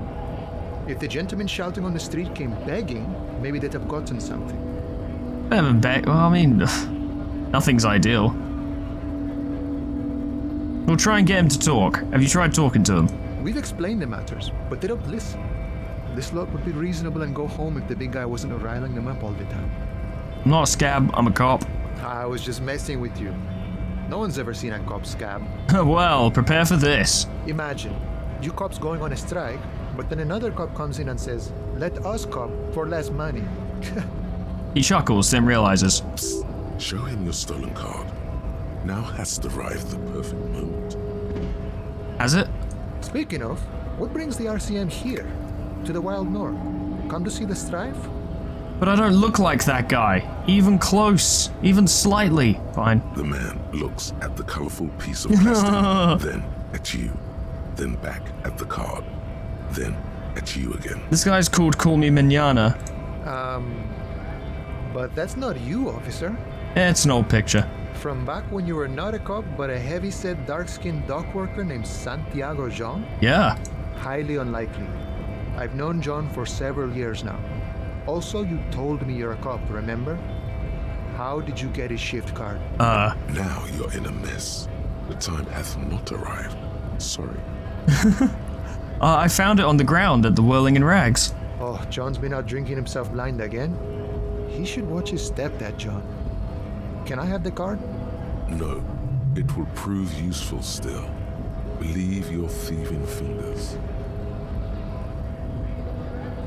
I'm afraid the card's evidence in an ongoing investigation. Oh, is my friend in some sort of trouble? Who knew? I am a smart man. Probably, kind of. I'm looking for assistance with a dead body situation. Body still hanging in the tree? Hey, that's a rough pickle. Can't help you with that, sorry. He rubs his chin as if pondering his core beliefs. I'm not really an admirer of dead bodies. Might be someone else from the Union can render assistance. He shrugs. Does this mean you can let me through the gate? I don't operate in that capacity. I'm not a granter of passage. The passage grants itself. He takes a swig and points up the stairs with his flask. So I can just walk in? Aye. Walk right past Measurehead and go in. Past Measurehead. Yeah, the 2.5 meter tall Semini Supremus is there. Walk right past him, Right. then press the button to unlock the door, Uh-huh. then go past him again, Okay. and you enter the arbor through the office. Está. A star. For some reason, it doesn't seem like it's going to be that easy. Don't worry, I'm sure it's not completely impossible. For example, you could best Measurehead in a physical confrontation, I mean, I couldn't best a child, but sure. or you could convert to a Semini Supremacist worldview. Or, maybe it actually is completely impossible. Has anyone here ever bested him in physical confrontation? Not yet, no. He's incredibly strong. He fixes his eyes on you, evaluating your prowess. Nothing a couple of solid hooks from Dexter and Sinister won't fix. Dexter and Sinister? Are you telling me my character has named his fists Dexter and Sinister? That's good. That's good. That's really good. That's very, very good. That's extremely good. I can't believe I succeeded at that, though. Jesus. Has any of the scabs tried converting to his worldview? Jean-Luc himself would say the philosophy has proven overly heroic for the scabs to convert to. Not enough intuition. Okay, another thing. Sure. I've come to investigate a murder? Murder, huh? That sounds like a lot of hard work. You'd never see me investigating a murder. I'm gonna try and play him up. I have no idea what I'm doing. That's okay. I have no idea what I'm doing either. I don't even know what day it is. Don't tell me. It's a better day that way. I'm inclined to agree with you, buddy. What's the strike about, anyway? You know, serious business. I'm sure the big boss will be glad to tell you. You'll have to ask him first. Uh-huh. He's a chatty guy. Wants to talk about the strike. Return once you've met the union boss and are on a better footing with the organization. Uh-huh. Can you give me some money? Sure thing, my friend. I can help you out. He flips a coin towards you. Try and catch it. The Yes. coin lands into your hand as if it has always belonged there. The swallow returns. Appreciated. Always glad to help out the RCM. Shame I can't do more. Things are meager at the moment due to, He nods towards the protesters. you know, the winter's fat is slowly running out and all. Still better than scabbing though. Union has trouble getting by? Nothing to worry about really. The jam's a bit of a mess, cargo can't get in or out. The rationing is a bit stricter is all. Supplies should last the strike though. Gotta spend money to make money. Aye, you lost me there, Honcho. But it's okay as long as you're not a sorry-ass scab. He looks at them in disbelief. Well, I gotta get going. Thanks for the money. I don't take bribes. Except, I guess I kind of do. But not really. There's money up there. You didn't say there'd be money up there. A notice, in case of a strike, press button behind guard. A hermetically sealed door locked by electronic means. There's no lockpicking or door kicking in this one. I mean, I've never picked a lock, so I guess it's moot. I suspect if I want to get past this guy, I'm gonna need my finger guns. Or at least I'm gonna need Dexter and Sinister free. Hello, sir. Can I just walk past him? Can I just walk past? No, I can't walk past. No, I have to talk to him. Hey, buddy, how's it going? Nobody betrays your degeneracy. I mean, it does, but could you be more specific? Yeah, Measurehead. His body totally betrays his degeneracy. The young woman at the giant's side agrees. This is gonna be fun. Don't say anything. Size him up first. Say nothing. Size him up first. Are you admiring my morphophysiology? A ripple of muscle passes beneath the skin. He lets you look. I'm just observing what's on display. It must be frightening to stand in the shadow of this racial pinnacle. Be calm, Sandwich. You are not in danger because you are not a threat to me. It's been a while since I was subject to racism, but okay. Puff out your chest, still say nothing. What is this androgynous display of sexual maturity? It is raw magnetism, my friend. You should get used to it. He looks down at you, taking stock of your physique. You hear your heart pumping, fast and irregular. Your joints ache and you feel old, but still alive, somehow. I'm still alive, goddammit. Stop it. You are embarrassing yourself in front of this woman and your pedomorphic friend. Jesus Christ. Never heard that word before. This display of weakness may appeal to older women with a stronger maternal instinct, but it is a liability here on Battlefield Martinez. And that's what you think, but you see, I've only begun to posture, my friend. Jean-Luc, his body is betraying his degeneracy pretty hard. Maybe you can ask him to leave. Maybe you could accidentally fall off the railing, that'd be pretty funny. So what do you mean it betrays my degeneracy? You have succumbed to Al Ghul. His face contorts in disgust as if he were smelling a dead rat. You reek of it. An invisible sword of Al Ghul emerges from your throat. You cannot see it, but others can. It is making the woman in my company sick. Kim, is it really so bad? It's not good. Ah. It's like a rat crawled into your stomach, got drunk and drowned. Unfortunate, but not unexpected, to be honest. You're right, I'm an alcoholic and I need that dead body to no longer be in the tree. No, you don't. You need to get another drink. Occidental Haplogroup B4 is done giving orders around here. Huh. The influence of the ham sandwich race is waning. Ham sandwich. I'm surprised that's not more popular. Show him the ham still got it. Show him the ham still got it. I am the police and I need you to comply. Jerking motions. Signs of a late-stage neurodegenerative disorder. How far the Occidental Haplogroup has fallen. You were once a noble and powerful race. I don't give a fuck about this genetics crap. I need to do my job. You gave the world eugenics, electricity, and powerful weapons of war like missiles and aerostatic aircraft. You made great gains in metallurgy, race theory, and statecraft. There are two terms here that I really want to draw everyone's attention to. Eugenics and race theory. Gave the world, as if it was a gift.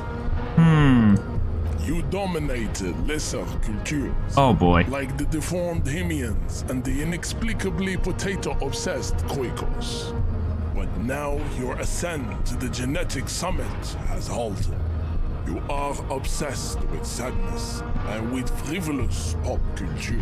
Jesus Christ, you have an interesting worldview. Not a good one, but an interesting one. You will be superseded. Isn't that right, babe? Isn't she? Well, whatever. It is, baby, yeah. You know it. Buddy, you have to understand that she doesn't understand 90% of what you just said. There is a button right behind him, just out of reach. It must be the one that opens the door to the harbor. This man is not budging. Let's hope his superiors inside are more cooperative. Push him out of the way, yeah. That's not even a skill check because it wouldn't work.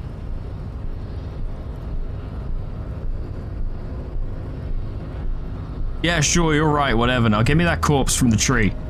Enough with this begging. You should leave the stage of history with dignity by inviting the other races to a great world war. Hard pass. Bring your troops to the Seminine Islands and to Boogie Street and we will pulverize you. When you are gone, we will build a museum for you. Uh-huh. The walls will be lined with bottles of Al Ghul, your beloved beverage. Inside, we will store the odes to homosexuality you call art, and your microcephalic skulls. Huh. That's all I've got. Like, his what he's saying is so insane that I don't think I have anything to say other than huh or huh. Really just two forms of huh. Oh, I see. That would be... Oh, I don't want to subscribe to that.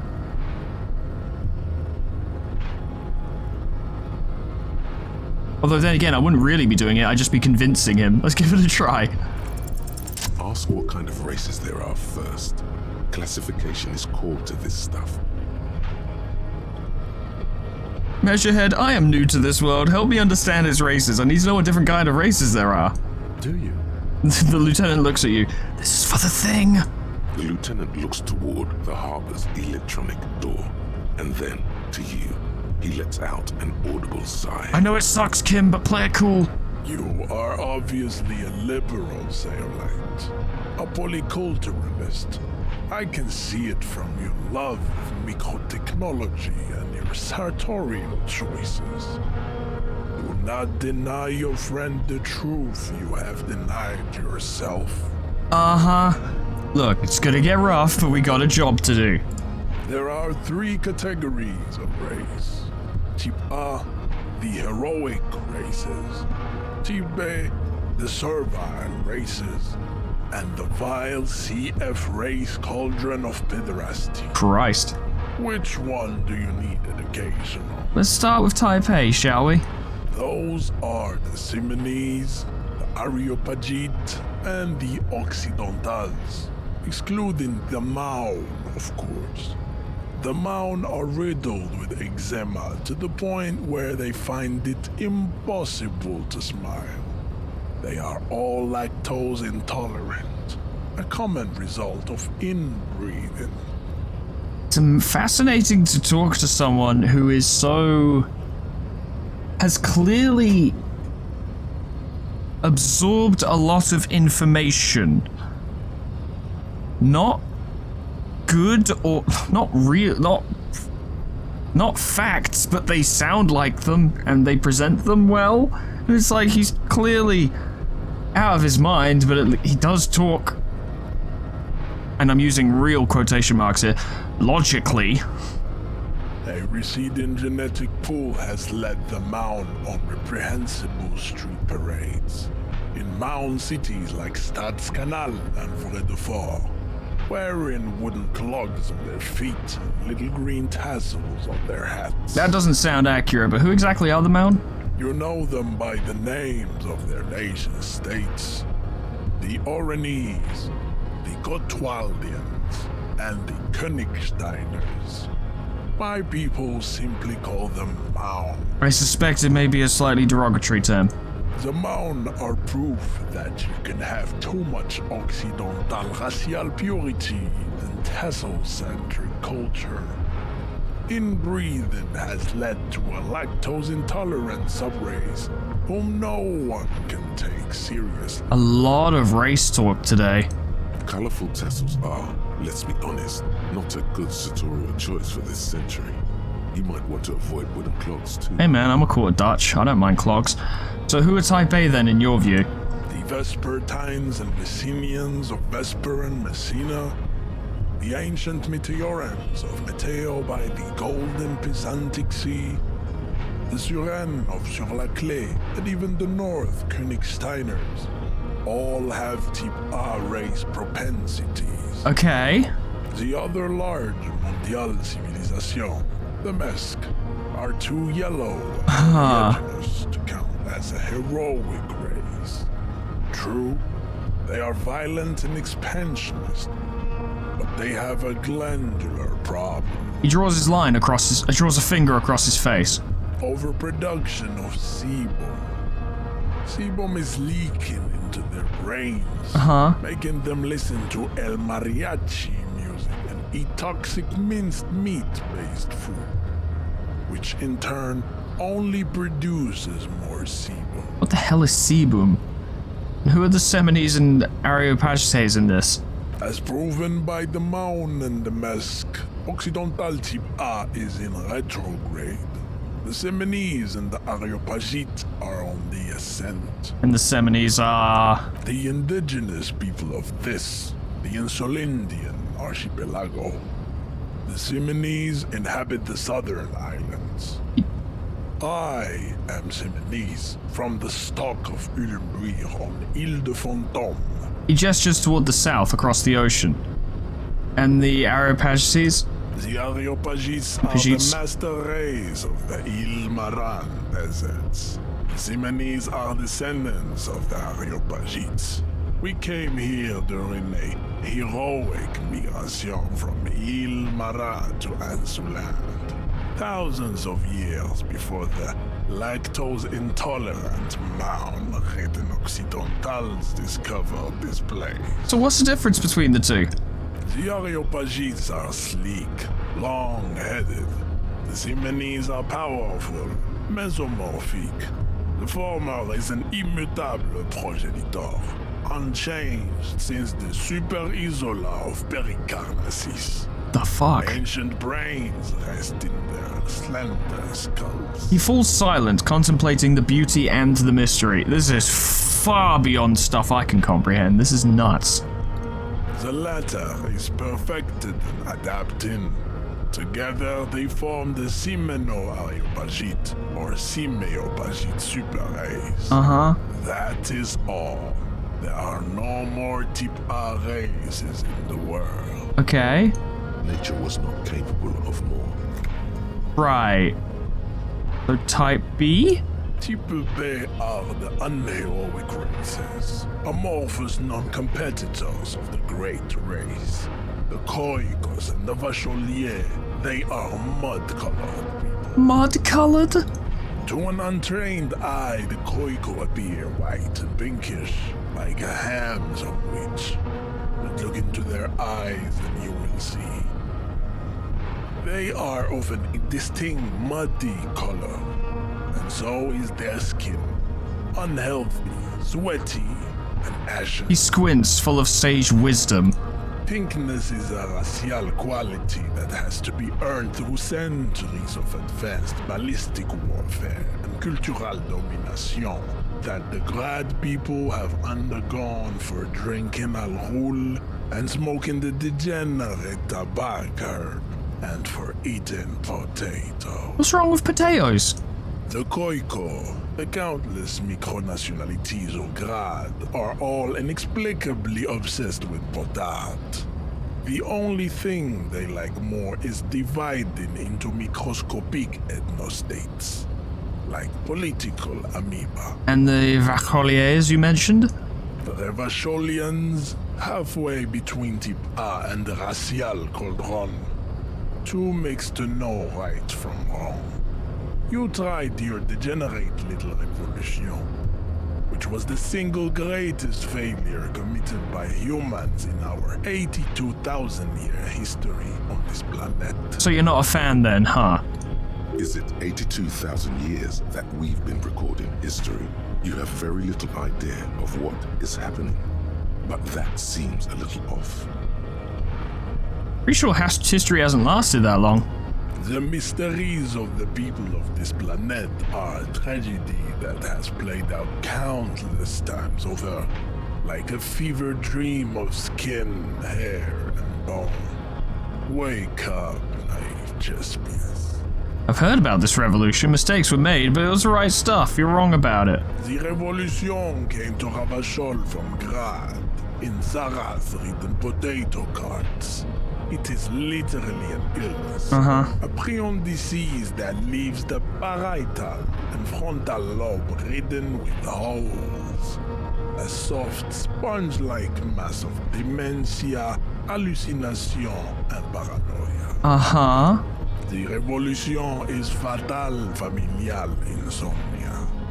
A hereditary prion condition passed from the Koiko to the Occidental. He pauses in theoretic self-reflection. But not sexually. Probably through trade roots and potate acid, the prime component of the potato plant. Potate acid. Enough of type mediocrity. He nods, satisfied with the outcome. I suppose someone had to be. The vile C to F race cauldron of pederasty, please.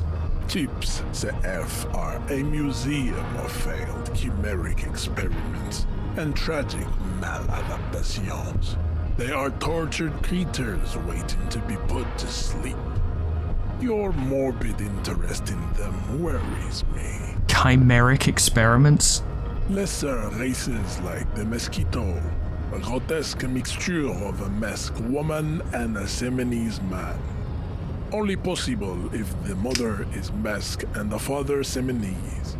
The other way around, they fail to produce offspring. I don't know if that's true. The mosquito is born sterile, like a donkey. All they have left is to ride customized motor carriages with hydraulic suspension, listening to aggressive El Mariachi music to vent their impotent despair. That doesn't seem okay anymore. Then there is the Simino Koiki Chimera. Are you sure you wish to know of the Simino Koiki Chimera? It is not an aesthetic science. We're in this deep, right? Like, let's find out. The Koiko, as you know, are very servile, especially when they meet the rich man. Racial scientists have toyed with the idea of crossing the Simonis with the Koiko to produce a super worker of Simoni strength and great servility. Okay. This will never happen. The Simonis and the Koiko may have similar interbreeding problems as the mosquito. We will never know precisely. No Simonese man could maintain an erection in the suffocating potato stench of a Koiko. Oh my god. Or Koika. Yeah, I know. You better. The smell of potatoes sure does put me off. Yeah, definitely. But enough. It is cruel to entertain ourselves with the deformities of Type F. Yeah, that's cruel. Were there any able-bodied races you needed education on? Not everything else you've said. Okay, so do I understand it now? You understand nothing. To solve the great race enigma, you have to first ask yourself, what is the race enigma? You have not even worded the mystery, let alone solved it. Will you help me get that body down if I do? We will see. That's as much as we've got right now. Access to the Union is important for our investigation, but there may be another way, without becoming a race theoretician. Am I mildly worried he might take it seriously? The lieutenant thinks. Yes, I am. He concludes. I am worried. I will not take it seriously. How do I word it? You need to internalize what you have heard. Oh no. Then return to me. This clarity does not come instantly. Nope. I cannot possibly imagine what else we have to discuss, Tibere Vasholian. Your love for disco music and venereal disease? Yeah, I'm not internalizing that. Nope, not doing it. Nope. We'll find another way to get it down. Don't be such a dick to your fellow dock worker. The man looks at you, silent and this is gonna be good. His eyes burrow into the remnants of your soul. You are not Santiago. Santiago is not you. Even the phrenically impaired can see this. What about the mug? He does not so much as glance at the object. Know anything about it? Stop showing me your pathetic cover. I have no interest in it. Okay. Alright, well, I have exhausted all reasonable options.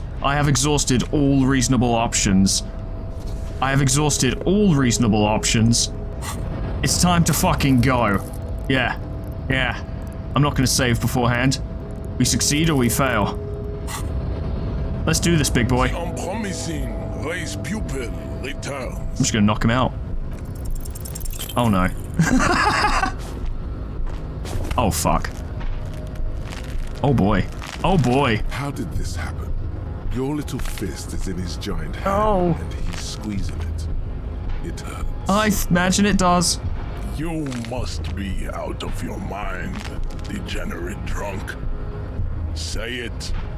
I am a degenerate alcoholic. I'm a cop. Your fist cracks in his hand like a ripe apple. Pain shoots up into your brain as he's twisting it more and more. The words to the song have changed. Say, I am a violent drunk. I mean, that's technically not a lie, so I guess I am. Good. Now leave before you humiliate your homoerotic organization any further. Well, this hasn't worked. Okay. Oh, Kim wants to talk. Hey, buddy, what's up? I'd appreciate it if you didn't force us into situations where I may have to shoot random civilians, because that won't get us anywhere. I wasn't asking you to shoot him. I'm not even sure the one bullet my chamber holds would even prick that hook. How else are we gonna get through? There must be some other way. Let's go see the yard again. It faces the other end of the harbor. We're done with Measurehead here. Alright, fine. Let's think of something else. Probably best anyway. That hurt a lot, and ow. And yeah, no. Okay, fine. Let's think of a different way to do this. Get my notepad back out. You got anything? Nice aggression with the native. Don't let the chief fool you next time. You don't need to be that up in his face. Leave yourself space to move. Yeah, good shout.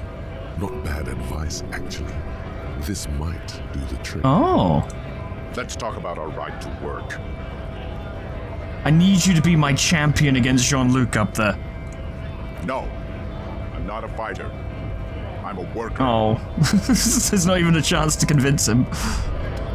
So, a massive fantastic race of swirls in your head. Desert pygmies playing with their own extra... Oh god, I don't even want to read these. Nope, nope, nope, nope, nope. Not doing it, not comfortable, not doing it. Nope, nope, nope, nope, nope. We will find another way. I was only interested in pretending. If I can't pretend, then there's no way through. I'm not going to internalize that. I know I could remove it later. But for Kim's sake, I'm not doing it. And it just occurs to me we could have taken literally all of those tools. Yeah, I bet people were saying that. Against my better judgment, I'm just gonna investigate. I'm just gonna see. Because if I could twat him with the pry bar, and combined with the tips that guy gave me, that could be fun.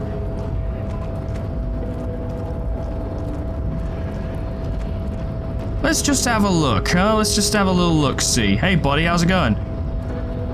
The unpromising race pupil returns. Yes! Go on, buddy! Oh, that was a good upper. Just like that, instinct took over. A solid strike straight into his throat, into the cartilage. That's rough. You could swear you felt the soft palate break. What do you got now, buddy? Huh? Who's the ham sandwich now? The man is reeling, gasping for air. Time stands still around you. In the distance, the sounds of the harbor are falling silent. Kim's like, I didn't think you were gonna come back and do that. All you hear is a small gurgling sound as a trickle of blood appears on the man's lip. Right hook. Oh no. Oh no. Oh no. Oh no. Oh god. Wrong. Oh god. Your head is in his hands, like a pair of forceps crushing you, and you can feel every joint. Oh, that's not good.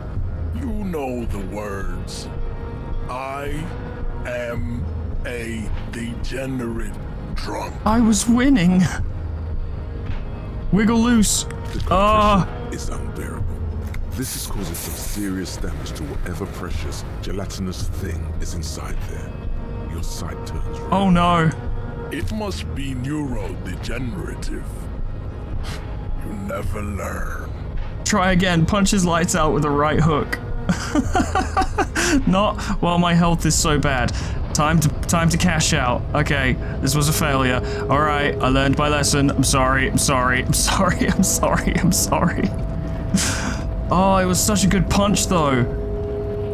I'm not being funny, but we punched him in the throat. That's not a one and done, but that's enough to stop someone for a while.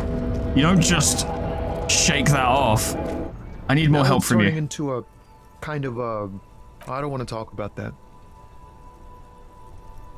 He shifts around, suddenly uncomfortable, then looks away. I don't mean to pry, but I do need your help, because there's stuff. Man, I was hoping she'd catch a break.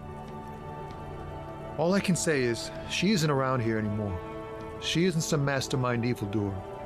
And I don't know where she is. What's her name? Thank God I don't know. People here call her the Lady Driver. She kept her name a secret. From me too.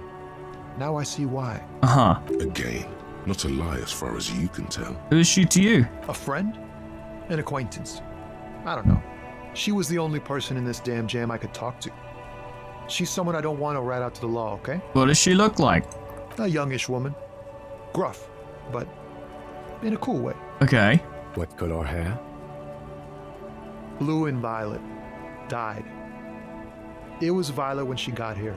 Blue before she went. Huh. Then she may have dyed it again. Interesting. When did she leave? Damn, I don't want to... Please just let it go. Whatever she did, it can't be that bad. She's not a bad person. I know that much. Okay. We can't just let it go. It's part of a police investigation. Yeah, we can't have jobs and stuff. That's how it always is with you, isn't it? All part of the investigation. The girl's troubled. If you hunt her down, she may not survive it. I can't have that on my conscience. It won't come to that. We won't pursue her on this. This is information only. True. I don't believe you. You said she's troubled. How? She's got the darkness in her. That young person's darkness when you think it's all over. And you're looking for a way out. Ah, yeah, that's rough. She shared this with you? Yes. Which is why I don't want to snitch on her. I was told that everyone's afraid of her, you're not? I heard the rumors. I saw the other drivers looking at me strange when we talked. And she told me, too, that she's had a violent life. But I wasn't afraid of her. More like for her. Okay. Did this violent life include drug trafficking? Well, it looks like it did now. But we didn't talk about that. We talked about life, you know? She talked about her mind. Her mind? The way it worked. The trouble it was giving her. When she left, did she leave her lorry behind? Fuck, man. Go grill someone else with these questions, okay? There are plenty of drivers here who couldn't stand her, or were afraid of her. They'd be more than happy to rat her out. He's right. There are other options. The raceman, for one. Yes. Push Tommy, and it will break his heart and his spirit. Don't expect you to be pals. Oh. Now is not the time to focus on feelings. You need that info, son. I'm not gonna force him, but I will just say one more thing. Put yourself in my shoes. I need this for another investigation too. It's important and I can't blow it.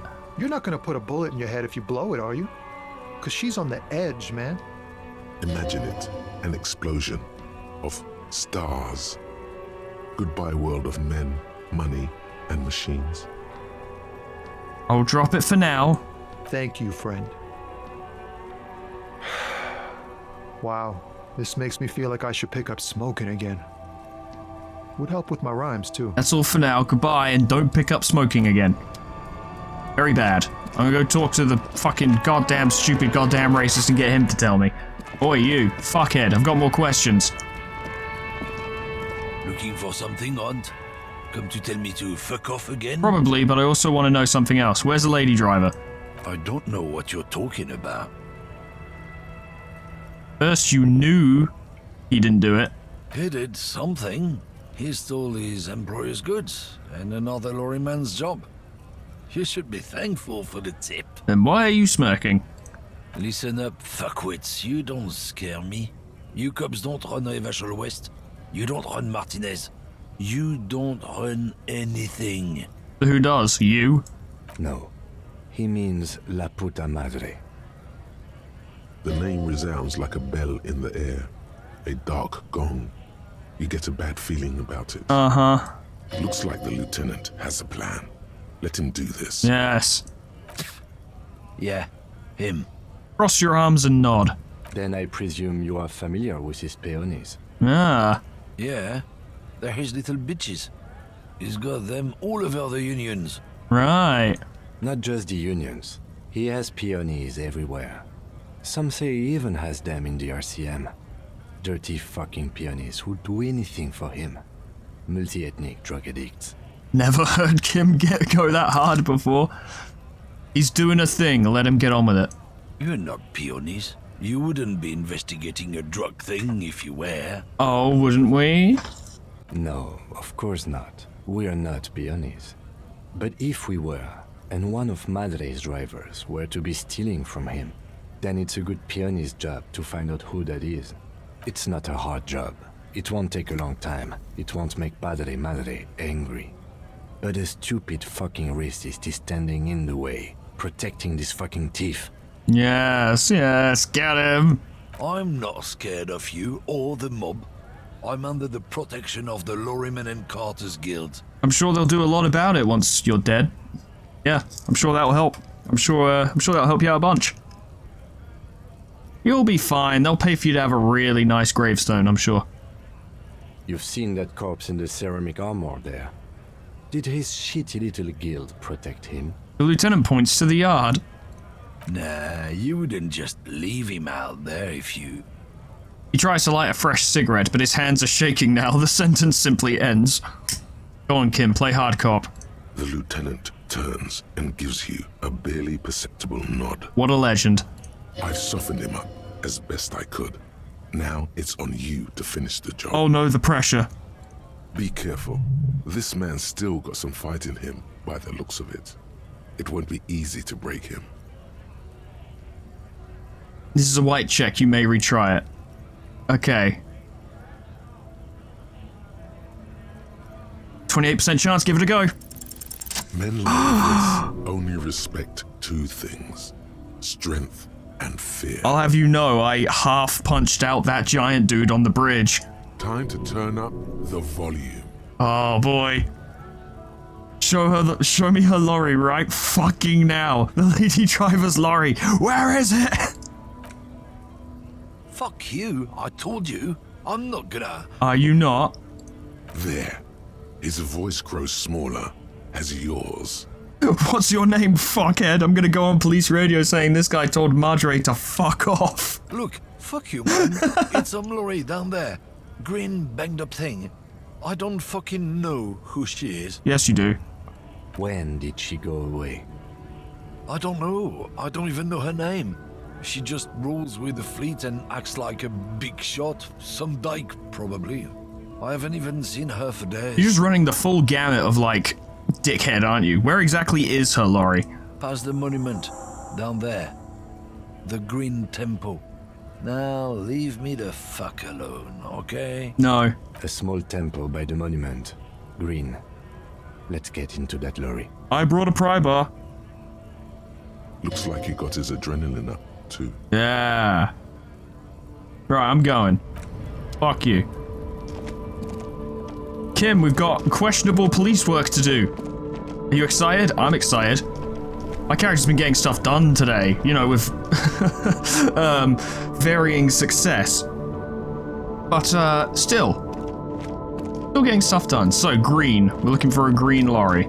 Luckily, I have investigation detective mode on. Because I'm very bad at... There it is. Found it. With my skill. This green found, A to Z, contemporary, is parked in the shadow of the ruins looming overhead. It's seen better days. I'm sure. This must be the one he told us about. Unless he was lying. Tell you what, don't need that. Could probably do with this.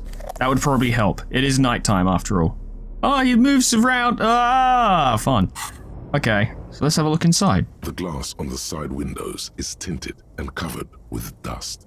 You can barely make out the shape of a seat and two steering levers. I was really hoping the flashlight would help, but okay. Try the handle.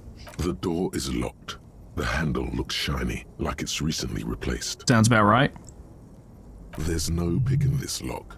The owner has put special care into it. It's a recessed design. Never picked a lock anyway. How are we gonna get it open? Use the pry bar to smash the window. Open it from the inside. Really? This has been hard enough. No need to make it any harder. How is this challenging? Pry bar in hand, you take a hard swing at the window. A loud thunk rings out and the pry bar bounces back, leaving a tiny spider web on the glass. I'm not very strong. Goddamn maggot. Drag your ass to the gym and do some reps right now. Really? Hit it again. Another futile thunk sounds in the brisk coastal air. Oh. This has been hard enough. No need to make it any harder. The lieutenant takes the pry bar from you and gestures for you to step back. Then with short warning, He smashes it into the window. Droplets of glass fly everywhere, shattering over the lorry floor and pavement. You can just reach in now. nice. It went better than I expected. Open it from the inside. He nods and gives you the tool back. Let's open the door. The smell of cigarettes and perfume welcomes you.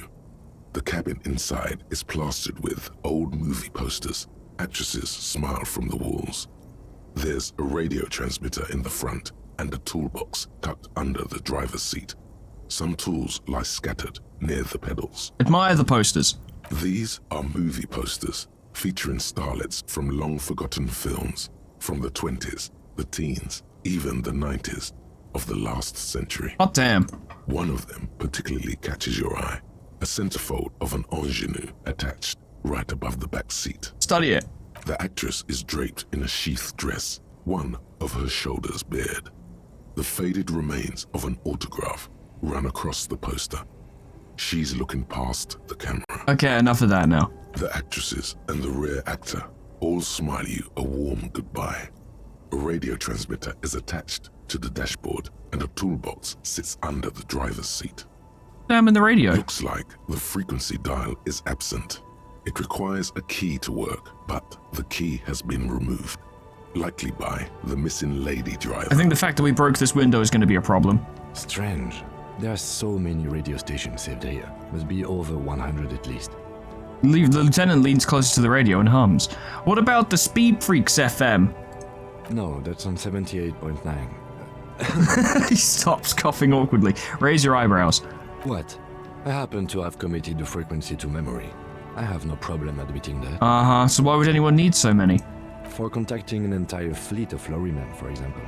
This is all shortwave, UW and He UKV. flicks a switch on the radio. Looks like we are dealing with an impressive organizational tool. The nerve center of a huge operation. With quite a range too. I dare say.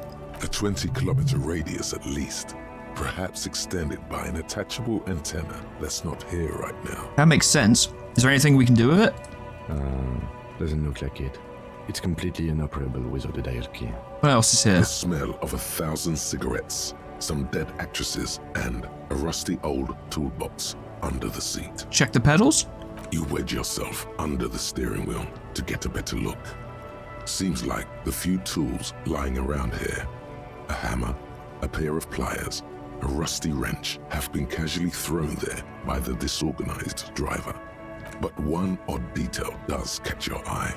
A piece of sandpaper has been glued to the throttle. Why? Oh, she might be our odd soul. Sandpaper adds extra grip. Looks like the driver's glued a piece of sandpaper to offer grip. Sandpaper? A novel technique? The sandpaper would also rub off the pattern from the driver's right boot sole. Yes? He likes where this is going. Do the honors, he thinks. Connect it yourself. Oh, what a man.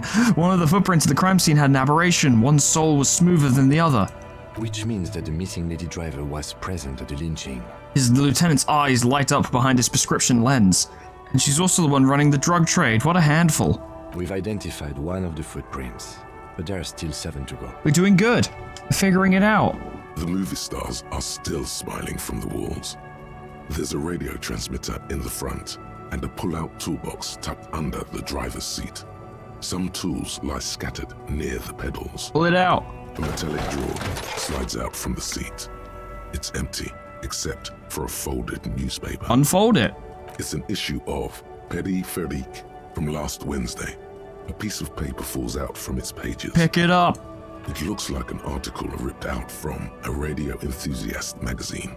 Complex mathematical equations explain the basics of something called the ULAN frequency system. Uh-huh. The ULAN frequency system? I've never heard of that before. I know of FM, AM, UKV, but... His thought trails off. The pull-out toolbox slides back into its nest. The rest is as it was. Radio, posters, a trace of motor oil smell under all the cigarettes. Close the door. You close the rusty old lorry door. Great. I think we got everything. A word, detective? before we return to Joyce. He steps away from the lorry. Who's Joyce? Oh, right, yeah, Joyce. I forgot about Joyce. Don't need that anymore. Equip this. Actually, do need that, but put it there instead. There we go. Now I can read my notes while I go. We should think about calling it a day, maybe. The nights are still miserably cold this time of year. Yes, my hostel room calls. We can pick up where we left off tomorrow morning. Yes. You also still want to talk about something. All right, we're finished here. Let's quickly debrief and go over what we found, so we don't do it in front of the company rep. Makes sense. Seems like something police would do. What do you think of all this? Honestly, I'm quite worried by what we've seen so far. The evidence seems to point to a rather extensive and well-organized operation. Agreed. I'm especially intrigued by that radio transmitter, particularly the sheer number of stations it can connect. Looks like this alleged drug trade casts a wide net. It seems so. I'm not sure what the ULAN frequencies are all about, but they may hold some significance. Perhaps it's a better way to connect between fleets while avoiding frequency bleed, or maybe it's used to tap into RCM networks. So how do you reckon this is connected to the Union? We didn't find anything conclusive linking them to the smuggling operation.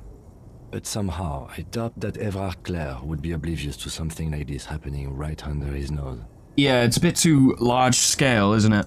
My suggestion is, we use it against the Union in any way we can, to our own ends. It's a slippery hill, but we just might be able to pin them down, indirectly, down the road. Makes sense. In short, this is a future angle. Possibly a good one. Think so. What about the movie posters? How do they factor? As elegant as they are, I don't think they are relevant to the drug trade. Maybe they're a cinephile? Yes, well... He doesn't say anymore. Unimportant. Unimportant. Will the RCM open investigation into this? We should return to the murder case. See what Joyce tells us about the lynching. When we are done for the day, I call my station and suggest our narcotics department look into it. There are more than enough grounds to start an official investigation, sometime later when we are done here. We do not want to get caught in that. What are you thinking? The fact that one hasn't started already gives me pause. An investigation, I mean. Especially if the Madrid grouping is involved, and I can't imagine they aren't. It's certainly worrisome. Probably corruption, let's be real. All the same, I don't like the idea of internal affairs descending on the matter. That won't help anyone either. I agree. So debrief over? Debrief over. After you. Hello, ma'am. You're back. Good. What can I help you with? Do you know anything about these tattoos? That's the man who was killed. I'm afraid this is a discussion for once we've cleared the lynching question. Alright, let's return to it later. The forced day to the backstay on this. I hope... She wants to answer the question. Protocol keeps her from it. I see. Well, we spoke with them. Yes, my eyes on the harbour have sent word to that effect. What have you discovered? I can level things up.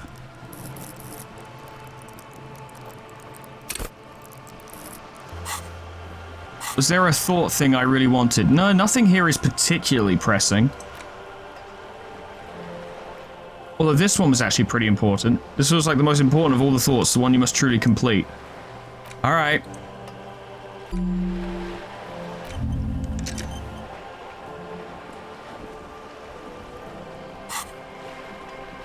Where exactly are these eyes located?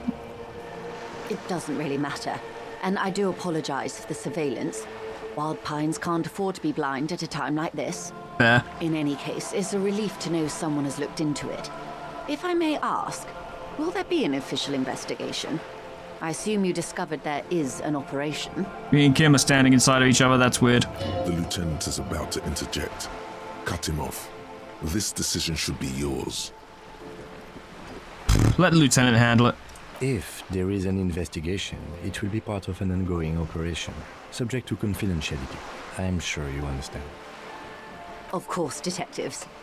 In any case, you've held up your end of our arrangement. I trust you with the rest. Now it's my turn.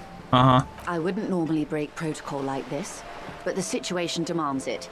If you don't solve this murder, I'm afraid we may have a bloodbath on our hands. A bloodbath? Yes. I'm afraid this strike may descend into a small-scale civil war, with possible consequences for all of Rivershoal West. Well, that's a downer. Since you are sharing, ma'am, This is also the RCM's worst-case scenario. I bet. Then we're on the same page, as grim as it may be. Grim indeed. So how are the lynching and the strike connected? I have an indirect role to play, I'm sad to say. My employer experienced a momentary lapse of faith in me. In that moment, they elected to deploy a private military contractor as an insurance measure. They called it my security detail. Momentary lapse of faith, you say? They were dispatched after I relayed the union's initial offer. Right. Every worker... On the board. A member of the board.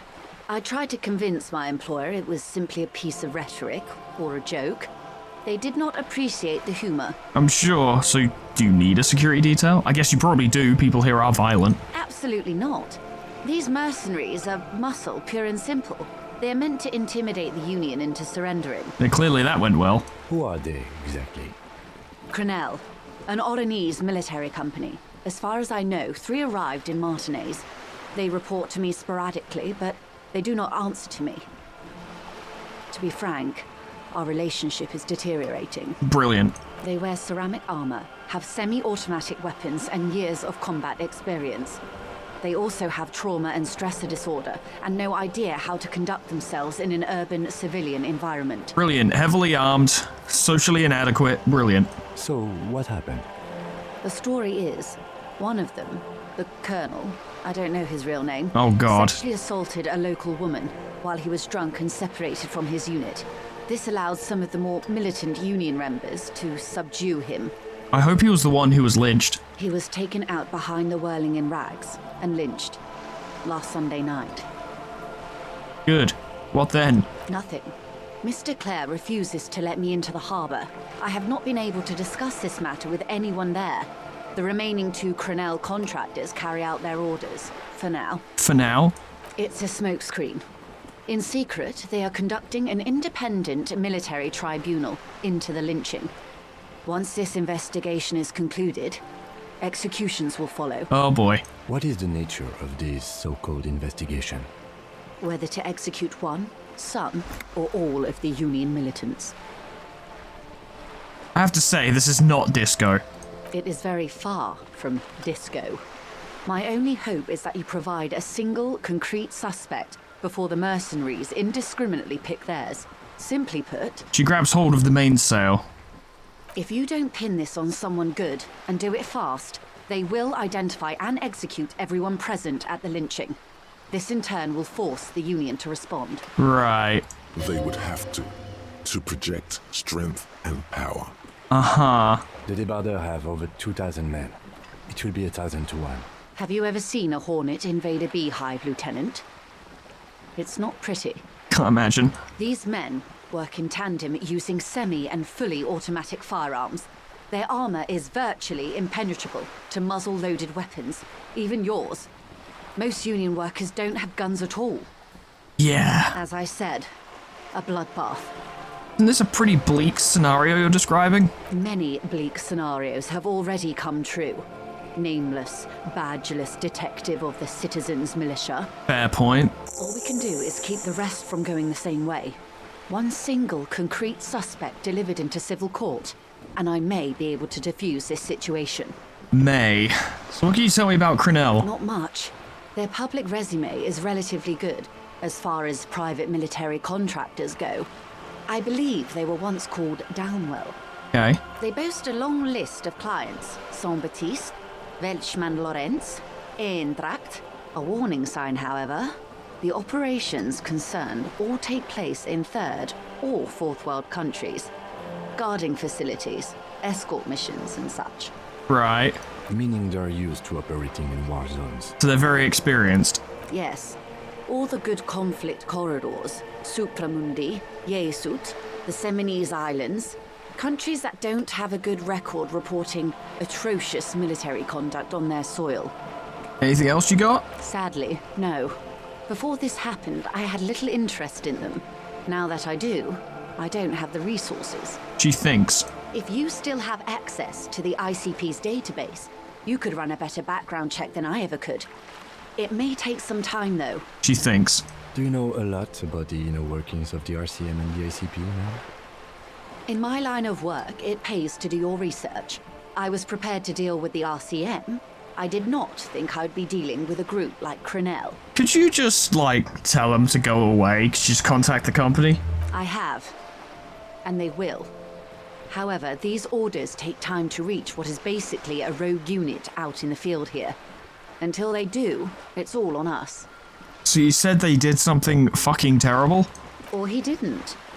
This is information passed on to me from some teenagers loitering around the canal. I cannot testify by it. Oh god, so it's not even certain. Who did the passing on then? The remaining contractors. Their tribunal. It's what they believe. What did they actually say?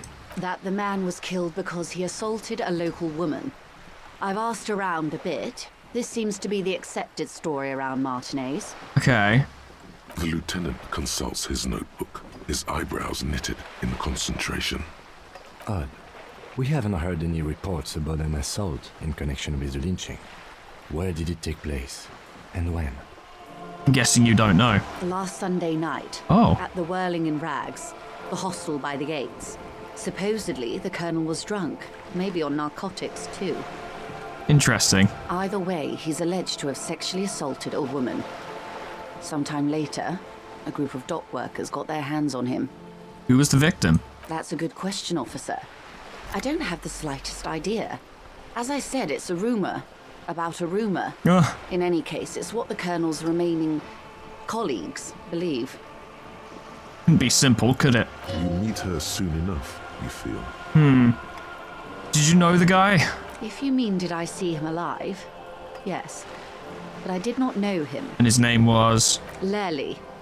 His service name. A nom de guerre, most likely. He wouldn't divulge his full name. Only one of them did. A bad sign if there ever was one. You got anything on Lely? He was 40. Or 50. It's hard to say which. He had a combat injury on his lower jaw. It made it difficult to estimate his age, or gauge his facial expressions. I see. What else? Nationality? Accent? He was, Occidental, I think. Light brown hair, a mixed accent, Oranese, or Messinian, maybe. His injury gave him an accent all his own. Fantastic. In a way, it was humanizing. He had to learn to speak through it, through the injury. And that's all I know, I guess. I only met him once. Where are the remaining mercs? You know, the two rogue ones with fully automatics running around. They've gone to ground, as it were. I don't recommend seeking them out. For one, they're almost certainly armed to the teeth. She puts her foot on the guard wire for balance. They don't have the same respect for the Revachol citizens' militia as I do. To put it bluntly, they think you're vigilantes. Ghetto savages. It will not be a fruitful meeting. Can't imagine. Vigilantes. You're a professional officer of the only legitimate authority in Revachol. Still kind of need to know where they are, though. You're likely to run into them eventually. When that happens, I'll be in a better position to mediate if I don't appear involved. Ah, I wonder if we found one of them already. Where are these mercenaries? This is so embarrassing. You have no idea. There's something wrong with your brain. Luckily, the lieutenant still has his. That's good. I took the damage and it immediately healed it, so that's okay. Ma'am, with all due respect, I've been around Martinez and there's a giant hulk of a man in ill-fitting clothes at the harbor gates. Mr. Right to Work. His heart really isn't in it. Not a terribly good actor, that one. Still. And the other must be in one of the 4-story buildings overlooking the roundabout. He or she was reporting back to you while we were canvassing the lorry drivers. Makes sense. That would afford a good vantage point. Still, I hope you heed my advice. There's no need to kick the hornet's nest. Oh, I think we need to talk to Big Boy, for sure. How much time do we have? Until the executions start? Truthfully, I don't know. It depends on their progress identifying the members of the lynch mob, and their impatience. So that's why he set himself up as a leader, as it were, of that little situation going on down there, so he can find out who did it. They don't report their progress to you? Of course not. Not on this matter. I'm afraid they consider this a personal initiative. There's a brief silence. Seagulls squawk over the bay. It's a matter of days, not weeks. I'm sure. I am sorry to have been the bearer of bad news. If there is anything else I can help you with, please ask. Can you tell me about these tattoos? Of course. Excuse my hesitation before. She reaches over the guard wire and takes the photo, holds it in her hand. For about half a minute, in silence. Oh. It was taken with a Trigat not long ago. This is the man's upper body. There were no more markings on his hands or legs. Let's observe. Her mouth is relaxed. The accordion lines near her mouth vanish. The pearls of her eyes move slowly on the photo's surface. What do you think? Sorry. I was trying to see if I can read the web of interdependencies between these points. The stars. Yeah, I tried to do that. No luck. I can't. But that's how you read this story. The points themselves don't have letters, numbers, anything. Their size, location on the body, and distance from each other tells you what they represent. Like stars in the sky? Close. Port cities. This is an Oronese map of the waterways, a sailor's tattoo worn by wayfarers of the Dolorian century. Over 300 years ago, the sailors would mark their bodies to map their travels. Interesting. So why would he have that? The sailor's soul would use it to fly back home if they should die abroad. This is a sort of contraption to be reeled back in by. The silver cord, they would call it. I see. Where is he now? Where is he now? This one's going nowhere but the morgue. The times have changed. What travels did he make? Quite a few. Vredefort, the Oronese capital, traditionally stands on the right shoulder. He started somewhere near here, I think. She points to it on the photo. What next? Then he made his way to the Pretto Grande, through what I think must be the Stutz Canal, an artificial channel through the Occident. From the Pretto, he sailed to the Insulindic Ocean, first the Semines Islands, then this. She points to his heart. What's that? Revachol. Ah. Those are the two constants. Vredefort on the shoulder, and Revachol in the heart. They started the tradition of these maps right after the discovery of Insulinde, at the dawn of the Interinsulary Age. Jesus Christ, there are so many words. You said you can't read it. Ah. I can't. This man was no sailor, and these are no ports. I can understand geographic fragments, but not their meaning. Who could tell me more? His platoon members? The other contractors. Though I do not suggest you go and show them that picture. This man was their friend and comrade. I do need the information. Do what you have to do, Detective. I don't think deciphering that tattoo should come before public security. But if you should wade into the mob to find out, I couldn't stop you. Yeah, I'm a detective. We will be careful, ma'am.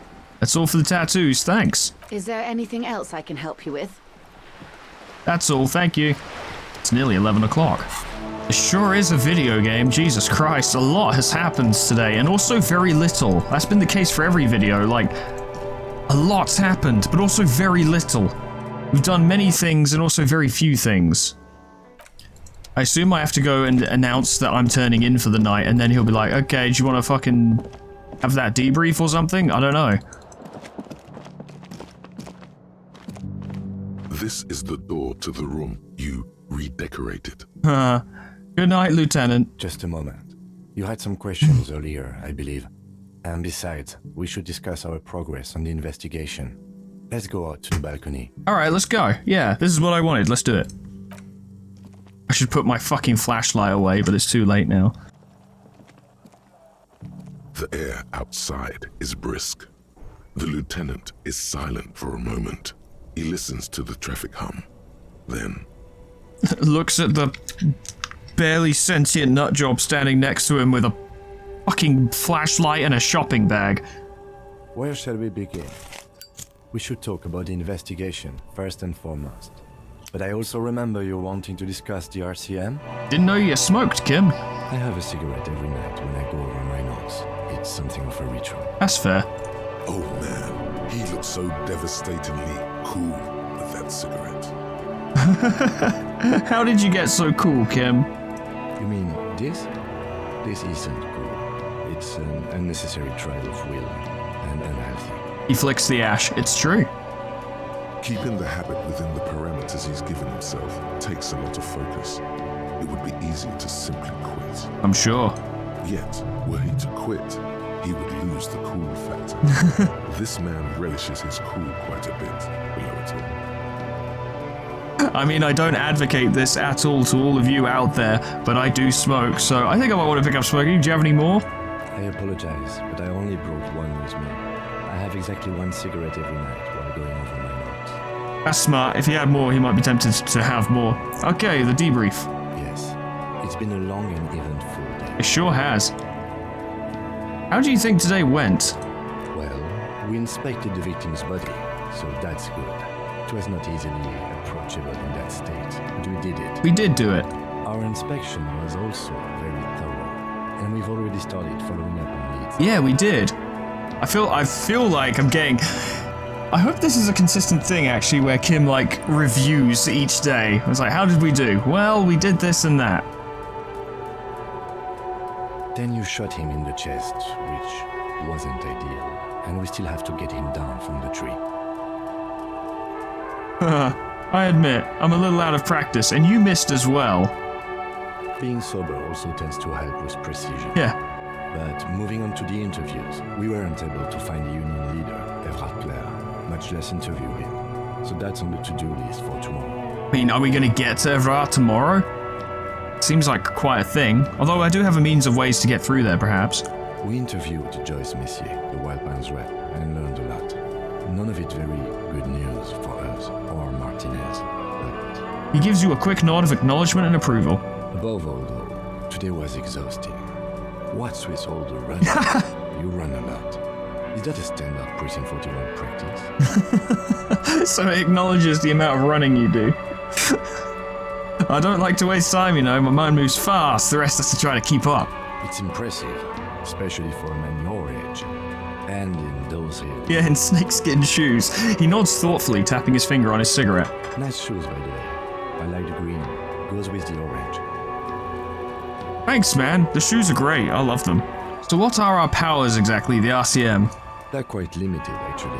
The power officers of the Rebachol Citizens Militia exercise most frequently is imposing fines of up to 1,000 real for offenses, in accordance with an interdepartmental schedule.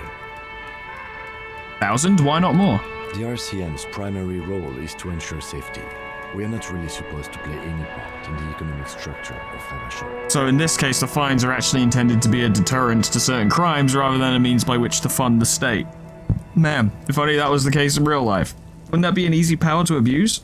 Yes, although indirectly, as citizens can always request records from their local station. Yeah.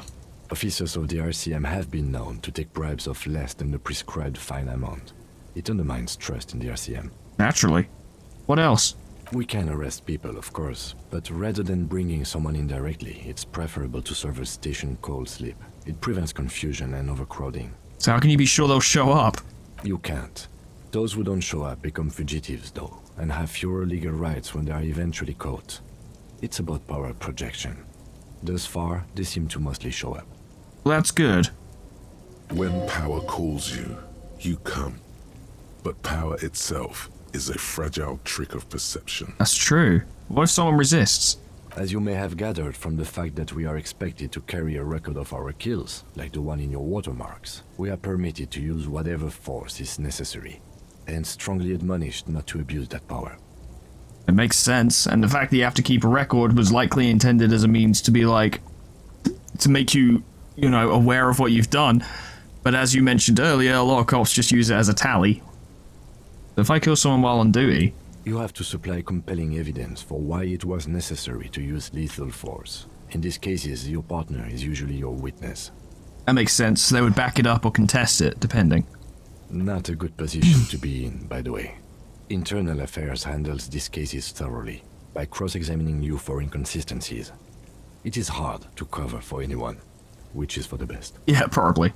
What happens to the people we convict? We don't convict. We arrest and send them to coalition government courts in Couron and La Delta. The prosecution works off our testimonies and records, which is why it's paramount to keep them. He taps on his coat pocket, where he keeps his notes. And who makes all these rules? The government?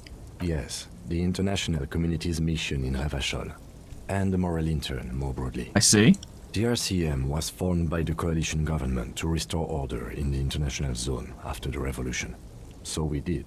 Now we attempt to maintain that order. No more, no less. His gaze is absently fixed on a window below that just went dark. Or perhaps it is better to say we were allowed to form. It's a point of contention whether the citizens of Revachol or the coalition government founded the RCM. Or prudent, I don't know, that's a difficult one. Let's say it was the government, or let's say it was the people. I mean, it's better to say the citizens, doesn't it? Be sentimental if you like. Yeah. Either way, the moral intern leases us the right to keep the peace in this city, and they will take it away if we misuse it. So what is the moral intern? The Moralist International are the world's largest political organization. You know who they are. They have been running this place after the revolution failed. I really don't know. That's how bad it is in here. Point to your head. Okay. They're a union of center-left and center-right parties across the Real Belt. Our coalition government is just one of its many projects. They also run the ICP, EPIS, most intergovernmental organizations in the world. What do they believe in? What do they believe in?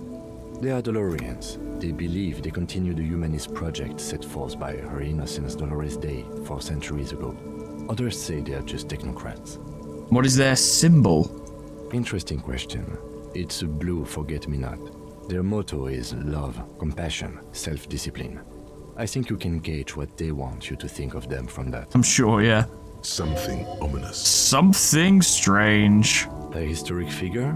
The author of the modern age? You will have to look elsewhere for opinions. The subject of humanism is too abstract for me. Yeah, what do you think of them? The moral intern are a fact. I try not to have opinions on facts until they change. That's a good line. And it doesn't look like that's about to happen. Indeed. It is more than that. There's some kind of affection in him. You like the moral intern? Yes, I did, when I was younger. In my 20s, I considered myself a moralist. A blue forget-me-not, a piece of the sky. They're not all that bad. He quotes. But the years have changed that. I don't know what I believe in now. No, I believe in the RCM. That's enough for me. Makes sense. I have an opinion on the moral intern. Do you? The lieutenant arches his brow, then pulls on his cigarette. It's a slim white thing in his fingers. Things are bad out there, point to the city. We need them here, giving us the right to police Revachol. They've done an awful job here. Have you seen the place? This isn't humanism. We are stooges of the world's biggest bourgeois organization protecting bourgeois rights. Mutter silently. Immigrants, liberal kips, fucking men are turning into women. Fucking immigrants. I knew a guy like that. He was my boss. It was not fun. It was not fun at all. On second thought, I don't have an opinion. I mean, I'm torn between 1 and 2. Because, like, things are bad out here, and someone does need to police this, probably. Or maybe I'm just saying that because I don't know of a different solution. But on the other hand, it's fucking awful out here. This place sucks. This isn't humanism. We are in what is called the twilight of international law. The laws we claim to enforce come from the MI. Without them, we are simply vigilantes. Maybe we should make our own law? Spoken like a revolutionary, not a cop. But hypothetical aside, in Martinez we already are vigilantes. At least the Union thinks so. I expect our job here to prove quite challenging. He looks at the roundabout. Yeah, no kidding. Let's just look into the night. The dying lights of the city shimmer below. Slowly, like luminous clouds, they pass on his lenses. The lieutenant looks at his slim cigarette, contemplating the next drag. This soldier is the highlight of the day for me, he thinks. This little stick right here. Damn. They really don't like us here. And the mouth on that kid, Kuno. It's different inland, in Jamrock and the GRIH. He pulls on the cigarette. Yeah, the mouth on that kid, seriously. A lot of slurs. I'm surprised you're not even mentioning the racist or that mountain of questionable race theory on that fucking bridge. Why are they like this? It's our fault for leaving this place to the dogs, to the Union, to the company. Not daring to come here more often. This place has fallen between the cracks. the jurisdictions of our 2 precincts. The pissing contest. And in Jamrock and the GRIH? We run this city. West of the river is RCM land. He looks at the dark silhouette of the equestrian monument cutting into the night sky. It's incredibly hard. Human beings are... Yeah. But we are in control, and it's worth it. The organization works. Our systems work. If they didn't, the city would disintegrate. I hope our investigation will improve the situation here, at least do some good. Me too. But I wouldn't count on any drastic changes in our lifetimes. Yeah, me neither. Well, thanks, Kim. Yeah, it's getting very cold now. Let's go. He puts out the stub of his cigarette and looks to the door. End. Well, I'm not going to need the flashlight in the morning, and something might jump me straight away, so let's equip the notebook, our one true weapon. There we go. And that in case I'm attacked. Okay, I'm good to go. We've had a long day, Kim. Time to hit the hay. I need to make 15 bucks tomorrow so I can stay here again. Let me just look at that to confirm. 20 real, yeah. I need to find 15 bucks. That's going to be tricky. See you in the morning, Kim.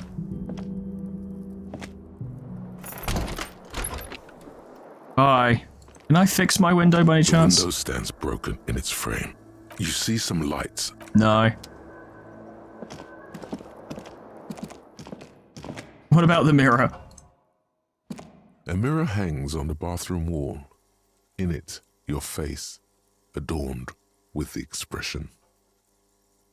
Ah, so I can use chain cutters to fix the faucet. Okay. Mirror B for now.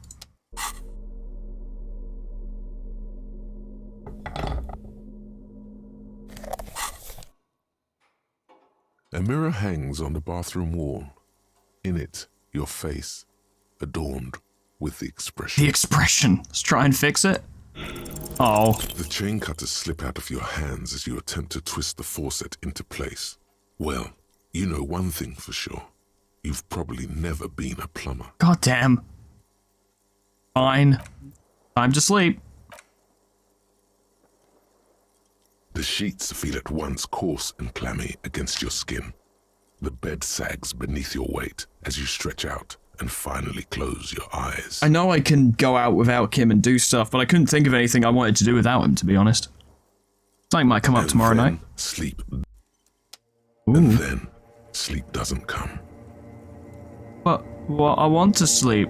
Obviously, you're in bed with your eyes closed, but it's not happening. Why? Maybe it's the bed's fault. Check the pillow. Its synthetic filling has separated into hard lumps. The pillowcase smells oddly. Probably because I trashed this fucking room and that makes it quite hard to sleep in it. Check the blanket. It barely covers your toes, stretching over your soft belly. This is your body here, intimate and warm, breathing. Yep, this is me trying to sleep. Under your thrumming eyelids, you see a dizzying array of colors. You won't get off this carousel quite so easily. Should have known we'd have sleeping trouble. Roll over. It's a little better. Colors, scenes, and half-formed phrases still litter your mind. Part of you is still trying to solve the case, isn't it? Well, there's no point trying to focus on this now. Better sleep would help. Your breathing steadies. A great silence washes over you until your eyelids twitch in your sleep and images start forming. Good.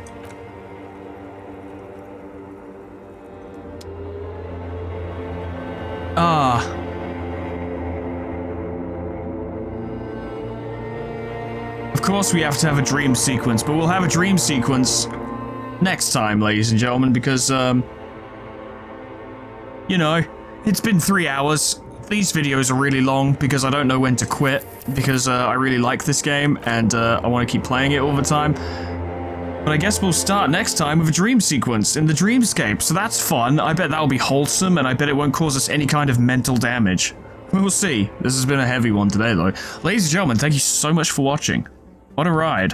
Special thanks to Beep, Adash Sanjeev, Alkir, Honeydew Corporation, Sweet Baby Red, MB Alias, Ye Old Man River, Lord Skullington, Jessicitty, Plutonium Pie, Dreamer Ghost, Leper Lullaby, K-Bub, Magical, The Frostbite, Monsoon, World, Jumping with Joy, Warmaster Oku, SCP-106A, Namad, and KittyT800 for supporting me on Patreon. Thank you so much, guys, and thank you all so much for watching. I learned more about race theory today than I think I ever really wanted to from two vastly different but also strangely similar sources. But we punched one and threatened the other, so that's something. That's pretty good. Once again, feels like we've made a ton of progress and also done absolutely nothing, but that's the case, and that's this game. Fascinating, very enjoyable, and I always am eager to record it again because I want to see what the hell's going on, and I want to find out more about what's happening, and I want to see if we can fix our poor character, because oh boy, he's had a right go of it. But whether or not we manage to do that will be next time or the time after, hard to say when, but if and when it does happen, I hope I see you there. Doodles, goodbye.